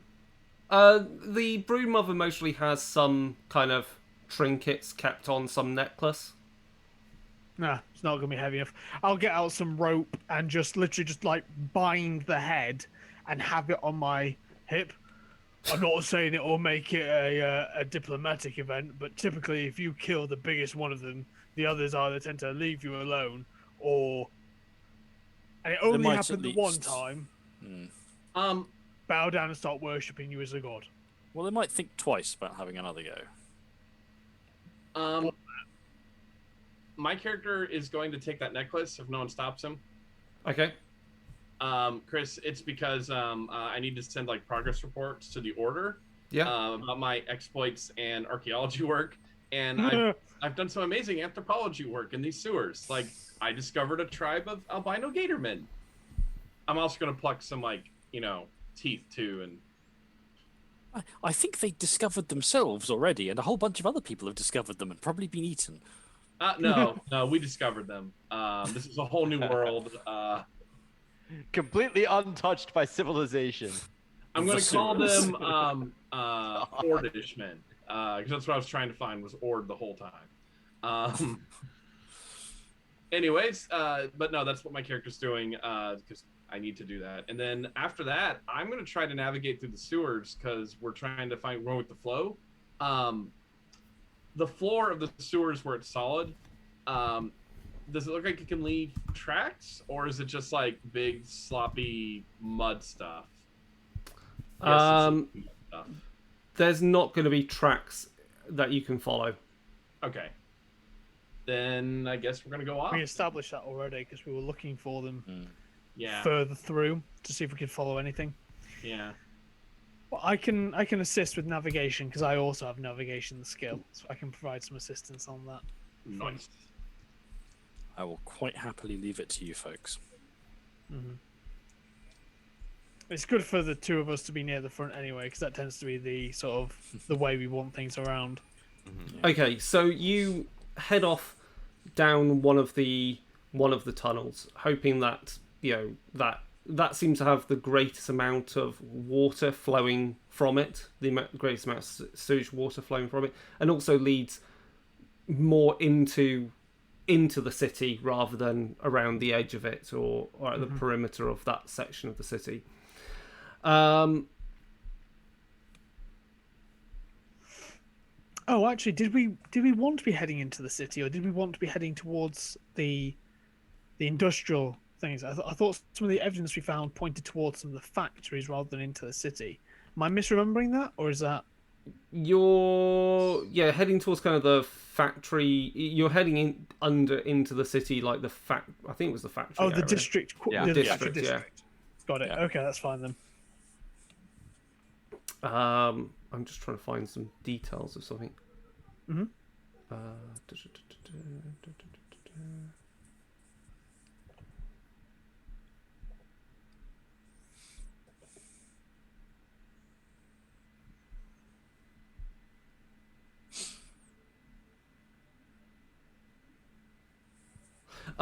After as you go through the sewers, it opens up, and while there is still sewage, running through this area, it's more like it's running through what would have been once a street, and you realise that around you are this entire area is like just streets and buildings that have like sunk into the earth from centuries ago. And you can see that you are not alone. There are also other people here. You can see small bits of lamplight and people huddled in the ruins of these buildings, conversing. As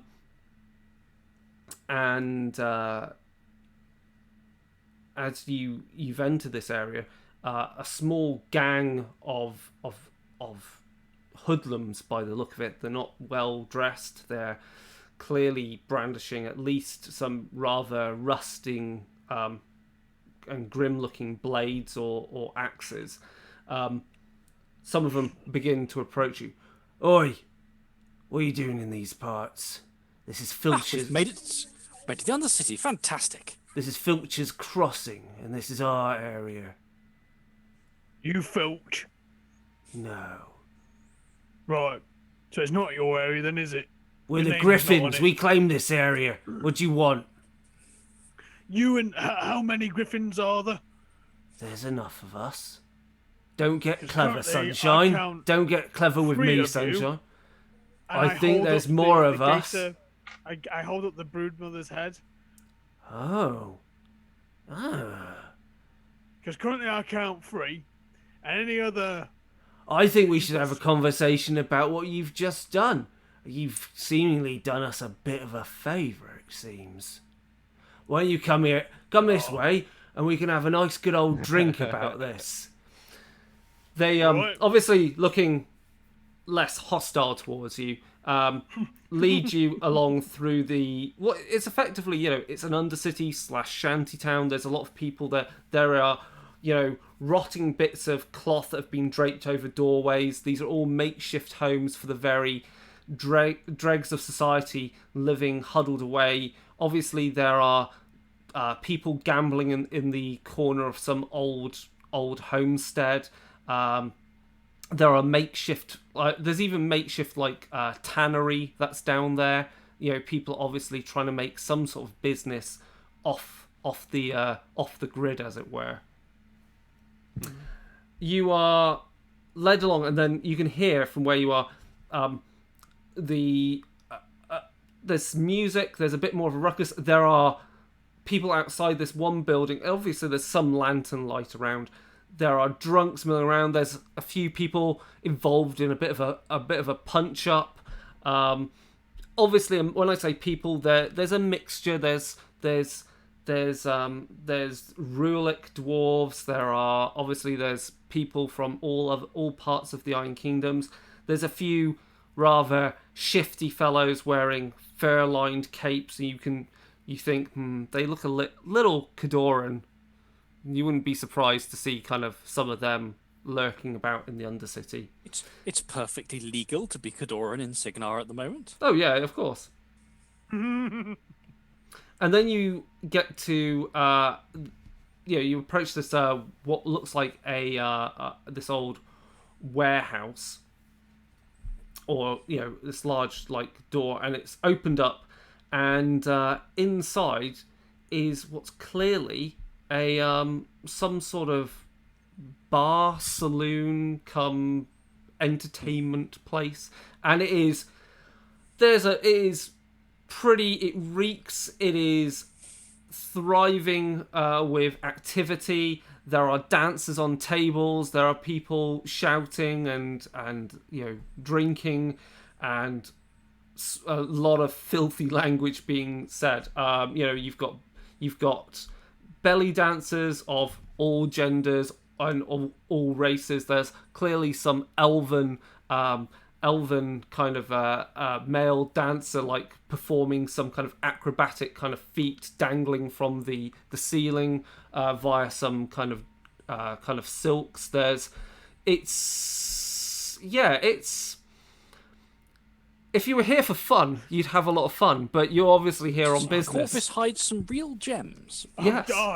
I've died and I've gone to Dunia's embrace. Come on then, let's have a chat. Let's get a table. Boys, get 'em a round of drinks.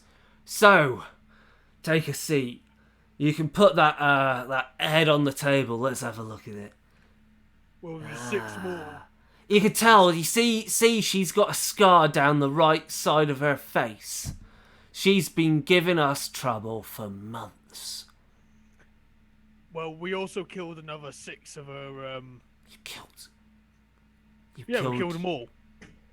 No, you've not killed all of them. Showed up. You've killed. You've killed some of the brood. My God. You're. Wow. I wouldn't say heroes. You're brave. Thamar certainly blesses you, doesn't she? And looks at Kato. Thamar blessed you well. Thamar blesses those who take risks. It certainly seems that way. So, what brings you down here other than to slay gator men? Well, that's an interesting story, isn't it? Well, we're trying to track down someone doing some unusual corpse work. Unusual corpse work. Well, if you were looking for corpses, I think Nathaniel and his crew that I know quite well, they do quite a good bit of business outside the city, digging up corpses, selling them to the university and others who are interested in such things. These ones are being taken very fresh stock. Oh, very fresh stock. Very fresh stock is. Well, you just need to point who you want dead, and we can have them wrapped up and bagged and sent to the relevant. We're interested in finding someone who is a specific someone doing that work already. You're searching for buyer. They're doing some interesting things with the bodies we found, and we'd like to know more about the hows and whys. What do you mean interesting? There's a lot of cutthroats down here. Anybody down here collecting bodies? Well, might be using. It's possible they're using Mechanica or other tools for the job as well. Maybe not full bore Mechanica. Might be something simpler. In Mechanica. It's brutal. They're tearing them apart. Oh. Big weapons, claws or knives made to look like claws. Bone cutting Almost tools. Like they're trying to pretend to be. Oh, I know who Gator you men. talk of. You're talking about the claw. That would sound pretty much like what we're looking for, yeah. We've had a few of I our. had names in my head, and that was one of them. We've had a few down here go missing, turning up a bit later. Horrific wounds to them, not made by no beast, you see. And one of them, well, they were in a bad way. They weren't talking much sense before they went missing, and well, the things the claw's been doing to their brain, literally sliced open and bits missing, and then they turn up days later. One of them were alive when you found them. Oh, one of them was alive, not for very long, but they weren't the same. very. Their skull had been patched up, plated with metal. Some strange monster doing this stuff. Well, I do love a bit of brain surgery. Do you happen to know? Do you know the thing's hunting ground, or wherever they're operating? Maybe. Well, you're in the right region. Anywhere from Filcher's Crossing all the way up to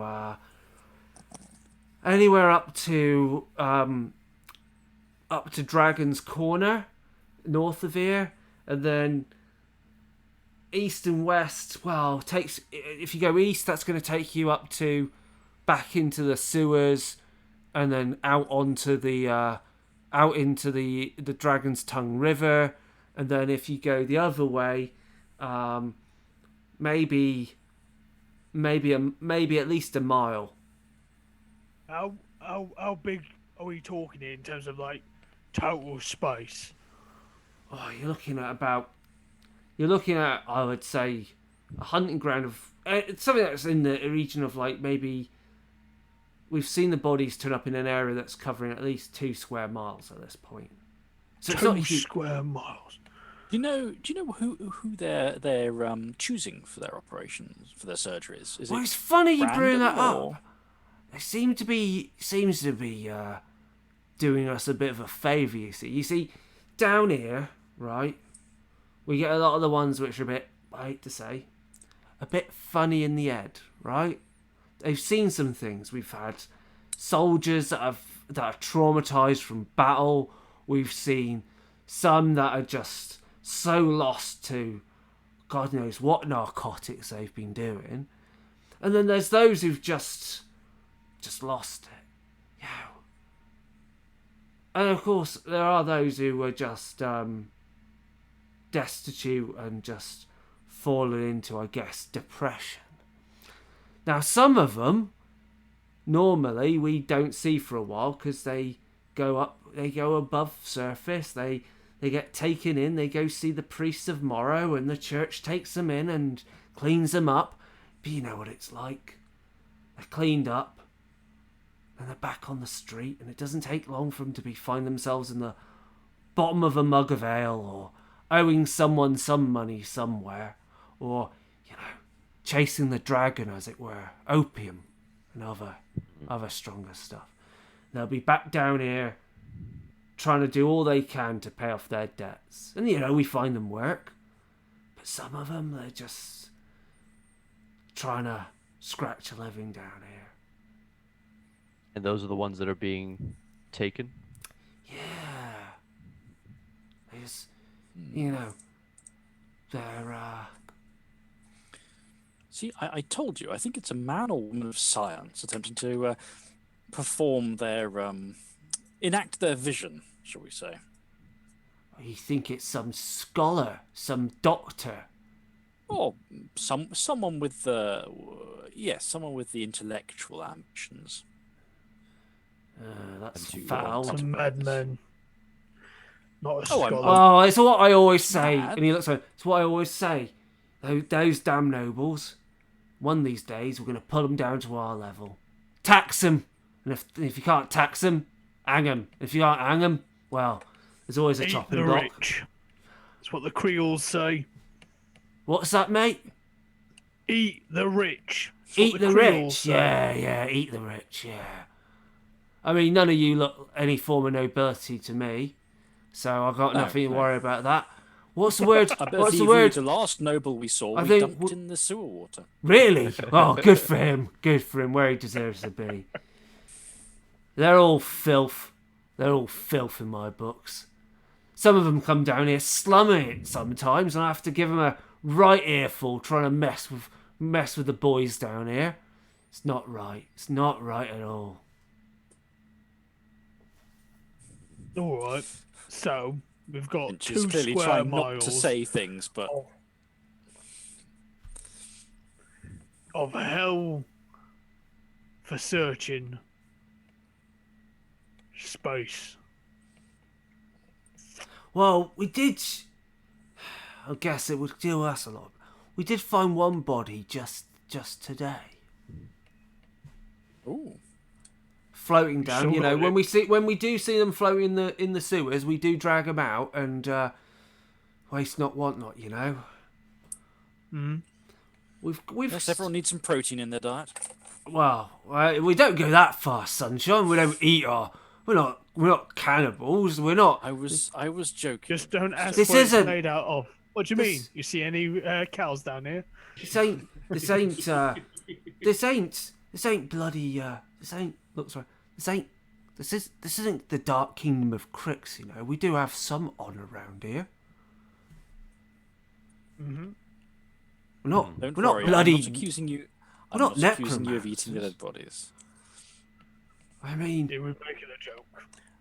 I understand your efficiency, your scrupulousness in making everything you can of the resources on hand down here. well, as Admirable. Thamar teaches, waste not, want not. Anyway, you should finish up your drinks, and I'll once you're ready, I'll show you where the body is. You'd be doing me a good favour. Oh yes, by the way, you mentioned the dragon. Do you have any opium available for sale down here? Any sellers? Oh, I could get you some bit of snuff. Sure, I could get you some. In fact, actually, if you're once you're done with what you're doing, or if you want to take a quick break now, just over there at the other end of the other end of the hall, go down that corridor. You go down, then you go down there. There's a little lounge, as we call it. You can sit there, lie back, have a smoke. You'll feel great.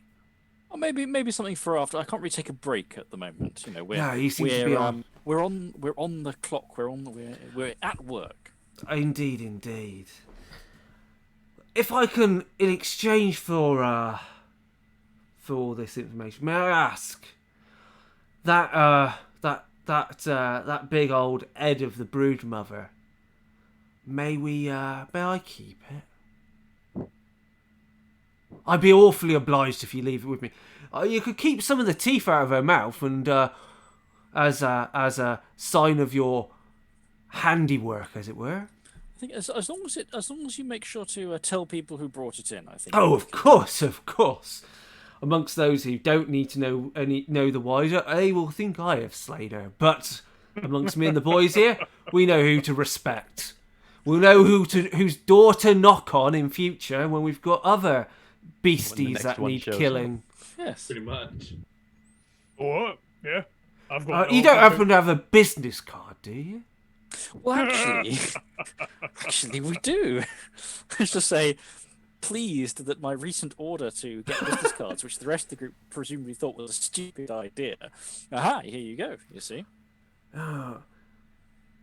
Finch investigations. Nice. You're a literary gentleman as well. I congratulate you on your erudition. So, is there anything else you want to do while you finish up in this, saloon I slash think bar we'll definitely slash spend some time here. drinking Once hole we have slash solved brothel things slash before. entertainment? Finch is delighted to be here, but we've got stuff to do first. Oh, yeah. Definitely. Yeah. Finch Frank love. has memorized the route back to his newfound heaven. But See, I've told you before, the Undercity is a place of incredible discoveries. For Ian, your benefit, Baden mostly is biting his tongue a lot about even the mention of Thamar, the dark twin of Morrow, because there are usurper gods for ruling above in place of Menoth, and also she is basically like the mother of witches, which is completely anathema to Morrow. I mean, you're mostly less pissed off about that because, after all, you're an old religion Menite. You're not a protectorate of Menoth, who are just proper firebrands. But still. Anyway, so with that done, you and you finish up your drinks, I'm sure. I just want to real quick before we head out of here. I want to talk to if I can talk to a lander for a second. Yeah, okay. and where our escort can't. The Of course. guys that found us can't hear us. I want to lean in and talk to him. Say, the gentleman that hired me does not meet the description of the victims that they have had here. But then we established he was collateral damage, I think, didn't we?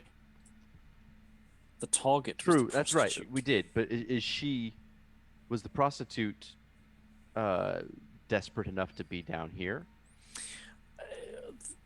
Well, we cannot say as to her mental state, can we? But someone who is targeting people specifically for that reason may have spent some time observing. And also, it's entirely possible she did spend time down there. I sort of gesture at the decadence. Selling of flesh is hardly a rarity down here. And if she thought she could find other clients down here, maybe better paying ones, maybe ones that her pimp wasn't taking a cut from. Okay. For example, Well, but maybe she simply came down here to quench her own sorrows. It's worth also thinking, because both your characters are smart enough to remember this. She's the only body that hasn't shown up yet. Yeah. Oh, we haven't found her yet. That's true. She hasn't shown up. Yeah. We've been, so there's every chance that this is one of those situations where whatever this being is may have fallen in love with her, sort of thing, and King Kong carried her off into his. It is possible there was passion, but or that she matches their desired patient type. But I believe your employer. Well, there's two things. Firstly, I believe your employer was simply collateral damage because we found him immediately dead. He wasn't dragged off to have his brain experimented on. Secondly, with the greatest respect, many nobles are not what the rest of us would consider to be entirely. I mean, the man was wandering around the slums of Corvus with his pockets jangling full of coin. He clearly wasn't entirely following the same rules of sense and reason as the rest of us, anyway. But I don't think he was the target. I think it was simply bad luck. Right. Thanks for the reminder. Cool. You are. And then she shat on a turtle.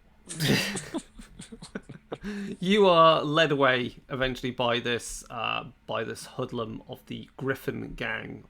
As you're led off back out into the undercity streets,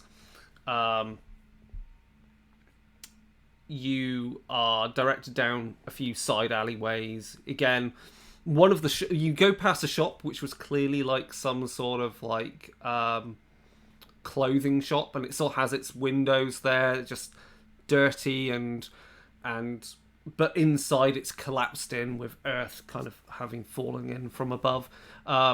I think the best way to fit is the best example of an undercity that's kind of sunk down below and then kind of forgotten about is in Batman Arkham City when you go into Wonder City, which is below Gotham. But it's like that, yeah, you get the idea. And as you're moving around, you pass various other hoodlums and gangsters and people trying to sell things, hawk their wares down there, and you're taken into another small, a small building, and the guards at it are, obviously let you in, and the hoodlum points out there's a table with a body upon it, and around it there's various other kind of crates and stuff, so it's just a place where they store stuff. Smells a bit awful in here, but you get used to it if you like us. We found her maybe last night.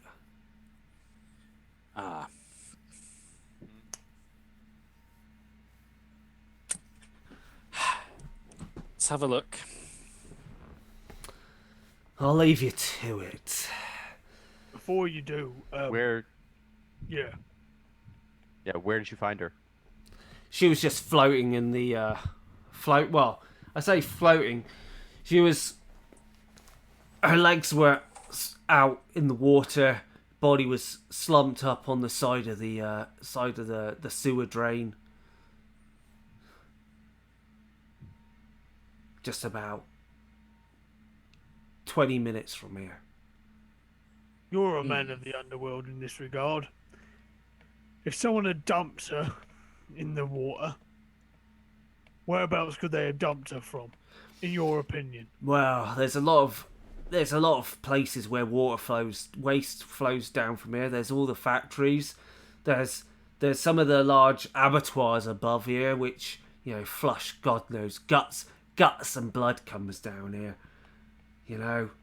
Any asylums or the like? Any places for? We're nowhere near the asylum. There's a few there's a few factories, you know, alchemical plants. They flush their waste down here.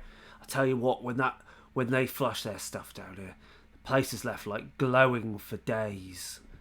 The whole stream of filth is just lights up the place.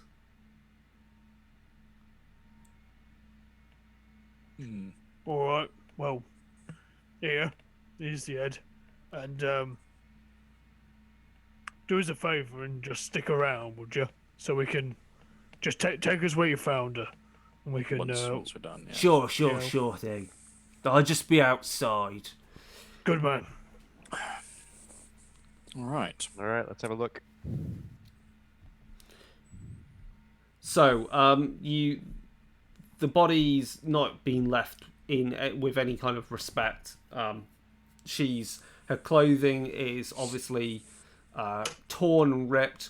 Her legs look like they've been gnawed upon, likely by rats or some other smaller creatures. Skin is obviously pallid, so she's been dead for a number of hours, if not half a day or more. And of course, at the skull, hair has been shaved away. There's been some awful stitches put back into the scalp. And there are horrific slash-like wounds to the throat. Does she have any jewelry or identifying trinkets or marks, or there a is locket or something? I think she's got a locket. And when you open it up, within the locket there is a small curl of hair and a picture of a woman that looks like it could be related to her. Does she match the description of the missing pleasure girl? That you would have got, yes. She has the right coloured hair and eyes. Yeah. Yes, I think this must be her. All right, but here's the really curious thing. Why sew up her scalp? Has it all been basically redone? Yeah. So it's all intact. Well, get the dagger out.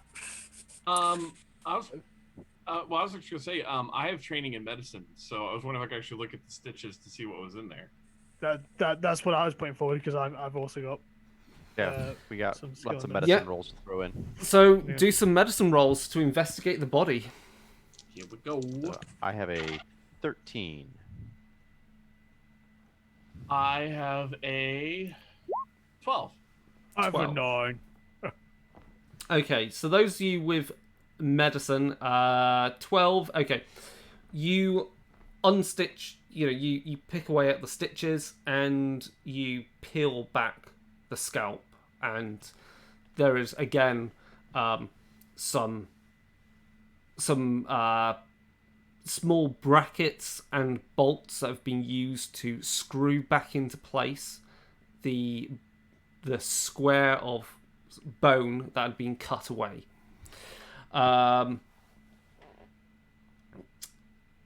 Payden, as you're looking over the, you're not dealing with that end of the body, you're looking over the rest of it. You scrape out from under her fingernails a strange kind of, let's just say, a strange kind of orangey sludge. I'll be very careful with it, and draw Allander's attention to it. What's it smell of? Oh yeah, it's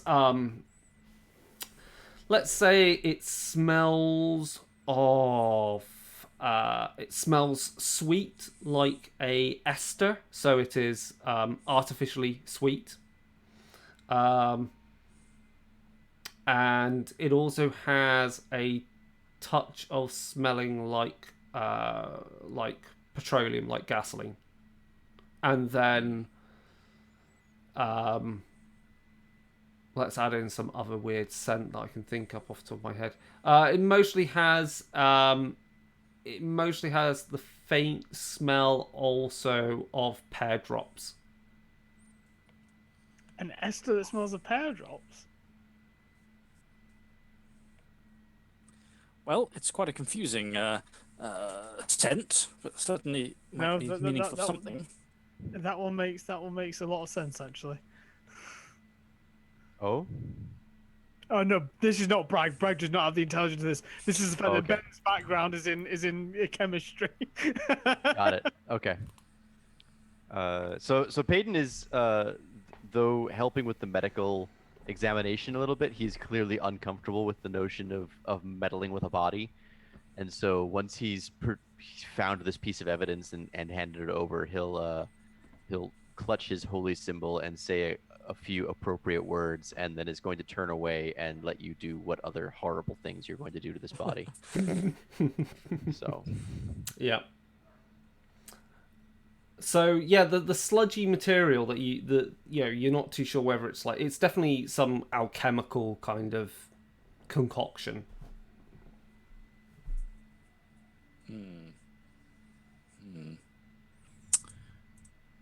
Well, that's not too pleasant. What's the inside? What's the? Have we had a look inside the skull yet? Have we popped that off? Someone's gonna have to. Yeah, I guess. Kato is using his Got a knife willing to do it. to unscrew the bolts, Yeah. and the piece of bone comes away, Ugh. and it's at this point, because of the decay already beginning to set in, it's a bit kind of sticky, pulling away viscous kind of fluids, and as you do so, clearly there have been incisions and parts of the grey matter removed.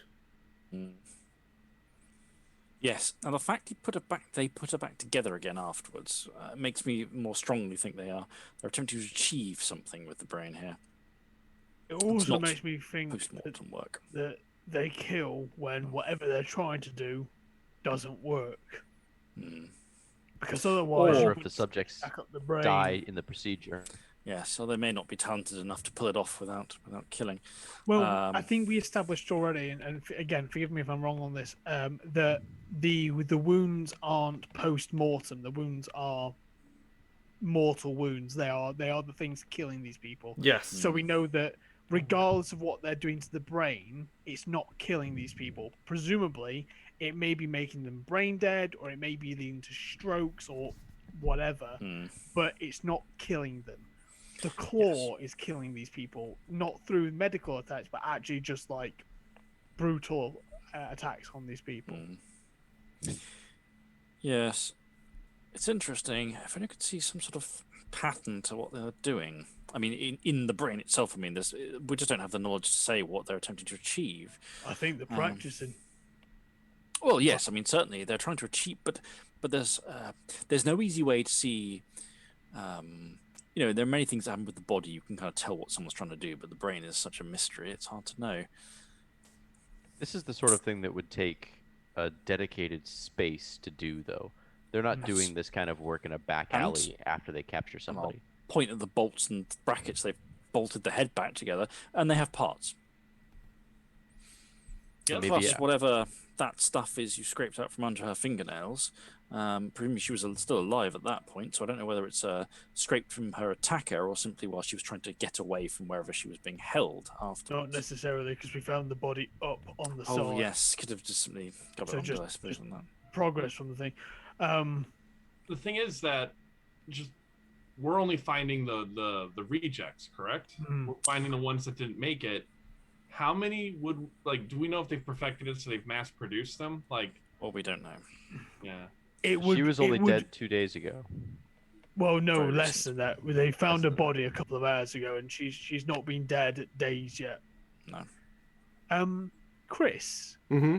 does the actual like machined metal and stuff like that, does it resemble military? Because military grade stuff tends to be more unique in identifier. That's a very good question. Yes, it does have signs of being military grade. You see that there?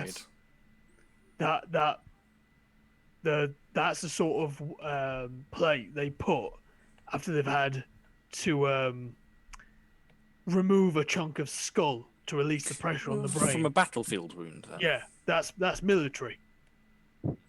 Or somebody suppose trained that'll with military It would make procedures. sense that that's the kind of tools you would go to if you wanted to pop someone's head open and have a tamper. But more specifically, it means that we've got a narrower area again, because it means they're not milling this stuff in their own production line. They're either buying this military or they're somewhere that already has military. And if they're in an alchemical plant, there will be military grade materials there because they'll be producing for the war efforts. Yes, although not every alchemical plant is. Some of them are, shall we say, more privately directed. But I do get your point. Would it be a scrapyard? Not for this quality of gear. I can't imagine the army simply chucking away skull. Well, no. A military scrapyard where things are taken to be decommissioned. Don't suppose we know of anyone that's nearby, do we, Chris? No, not a size. military scrapyard, though there are obviously going to be some factories that would have at one point or still operate producing stuff for the honestly, military. A lot of that stuff just gets sold. Yeah. Or Yeah. stolen. Or stolen, yes. All right, but what? Are there again, any it's kind of more information. tests, or I'm looking at Outlander again. Are there any kind of tests you can do to this chemical to find out what it is or where it might come from? Well, I could take it to the university and see if anyone could have a look at it for me. I don't have that knowledge. I don't have that knowledge or that equipment myself. Or let's ask our friend out front if he has any idea what it is. Well, there might be some alchemists working off the books down here. It's possible. Right, is there anything else we think we can get from this body for the time being? Oh, I think I may have worked out an in-character way to work out if this is the chemical that Ben thinks it is. Chris, Mm-hmm. does this chemical match the chemicals maintained within my my treating solutions for my alchemist coat and my gas mask? Is this meant to be isoamyl acetate by chance? Why would you say that? Because it's used in the production of old aircraft and strengthening of fabrics. It's used specifically in the production of old gas mask materials and stuff like that. It's used to give the flavorings to. The reason Ben knows it is because we use it. We test for it because it's used to give the flavorings in food chemistry for bananas and pears. Yeah, So I mean, will it does have a tacky nature to it. It would clearly, if it was used, if fabric was soaked in it, it would be likely plasticized Strengthened. by it and strengthened. Yeah. Yeah. Okay, if I get out because obviously you have to maintain things like your gas mask and anything. If I get out mine, is it the same color? It's similar. It looks like it could There you be. are. It's a pigmentation as well. Yeah, so it's kind of like a Yeah. paint. And sniffing the. Does it again have that similar sort of banana / pear? Yeah. There you are. I worked it out. Oh, what is it? It's the stuff that's used on alchemical surfaces. It's the smell. The smell made me think of it. I always, whenever I do my coat and my mask, it always stinks of pear or banana. So we're looking for some place where there are people that regularly wear that protective gear. Or anywhere that has access to alchemical supplies that need protective stuff. So we're looking at something that might produce stuff for military, or something that's producing active alchemical supplies, and this is from, someone that needs the sort of equipment that myself and Kato are wearing right now. Gas mask, blast coat, that sort of thing. There might be one group in the city that might use the same stuff where I got my armor from. The Order of the Golden Crucible.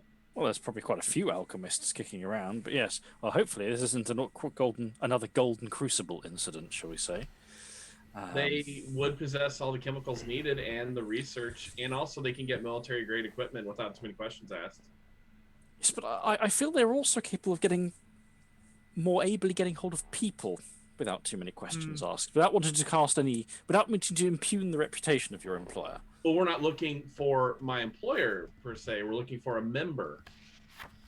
Possibly. Yeah, somebody who's not allowed to do their experiments above board. Yeah. Okay, so thinking about this logically, we've got all this new information. Some of it might be a bit spurious and might not be exact and might not be as useful as other stuff. But if we run this past Griffin's lead out there, maybe, just maybe, you can start pointing us in the factories that we do need to be looking at, because they'll know. They live down here. It's worth trying. I would still like to see the site of the body was found first, Oh, God, yeah. but I think that's it's worth talking to him at least. Oh, definitely.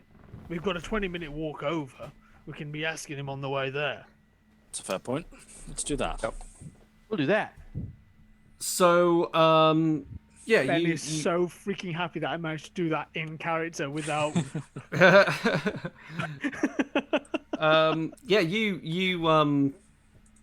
that just shows how much my chemistry knowledge like that is not based on practical chemistry. Mine's based on solving quantum mechanics and physics. My chemistry is very different. I'll be good with material science. That's different. Anyway, so yeah, you ask the hoodlum where they found the body, and so you're taken on a short walk through the Undercity. Back into some tunnels and really into the sewers themselves. And as you're shining, quiz him on the way. Yeah, what type of questions do you want to ask while you're heading in that direction? Does he know of any places? Within a short walk's distance from where they found the body that match the kind of thing we found. Yeah, that would be a place where it would be safe and to do this sort of repeated surgery stuff. And to further narrow it down, specifically places that have a large enough spout for a body to come down. Yeah, that's really what leads you where once he's led you to where the body is found. Obviously, it's dark and dingy and stinks. It's the sewers. Up and down that area, there are a number of large outflow pipes that come from above. Clearly large enough for a person to come sliding down. And Bragg, immediately with your your nose is drawn to one of the pipes above, and you can reach up and scrape with your big trollkin fingernail, and it's more of this crap. Obviously, it's dried from ages ago, but it's kind of it cracks like it's an acrylic or kind of a thick layering of paint or varnish. Yeah. Where does that one go? That one. That must be the old. Let me think. That must be the old Kettering works. They're they're like brewers or some or no, it's a treatment. They're a treatment factory. I think for clothes. Yeah, that'd do it. Well, lads, that's where we're heading. That's where the claw is. Can we get up there from where we are? No chance. It's a sheer fucking pipe coming straight down. Right, okay. There's no handholds, no. Well, if that's where you're going, I guess you want to be getting out of here the easy way. Well, Right. yeah, for a start, definitely. But if we have not come back in 48 hours, I look around at everyone. Yeah. I don't have a 48 timepiece on me. How the hell am I meant to know yeah, what? 2 2 days, so it's days. Oh, pretty right, easy, 'cause okay. you'll have to flow and stuff, won't you? 2 days.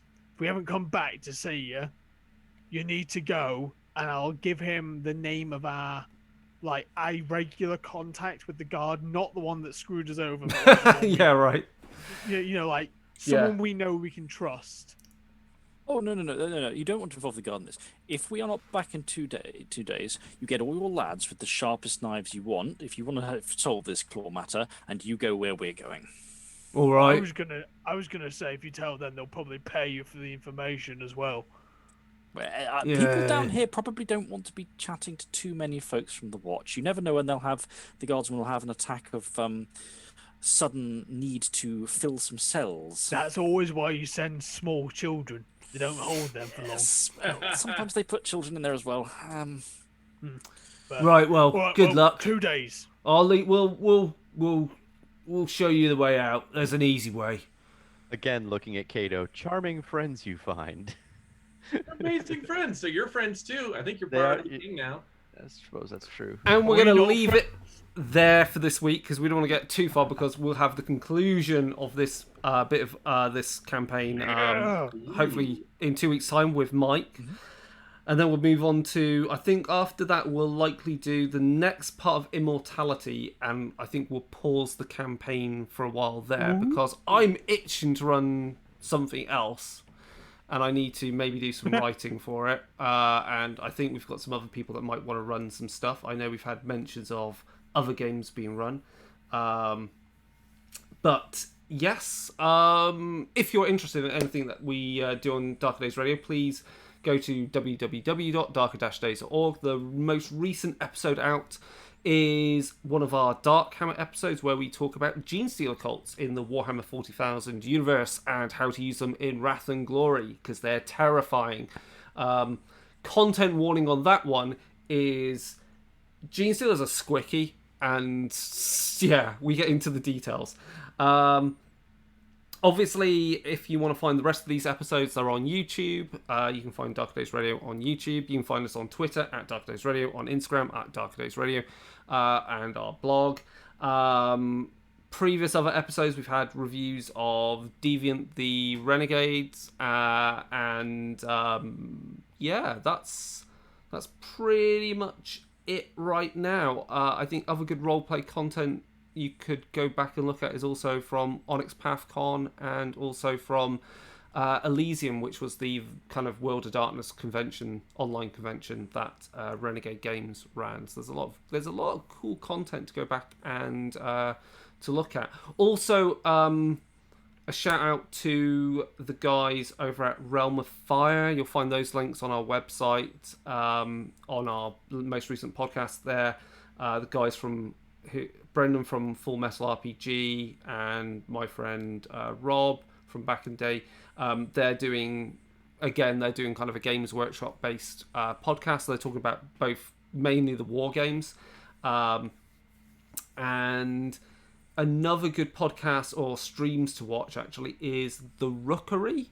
So that's people like Andy Law, Graham Davis, and Mark Gibbons, plus others who used to work for Cubicle 7, and they have gone out and got their own company, and they're making content for their own RPGs, and so they've got like some playtest material and stuff going on right now. So they're making some system agnostic scenarios and stuff, which will be very fitting for really anything, even like this Foreign Kingdoms.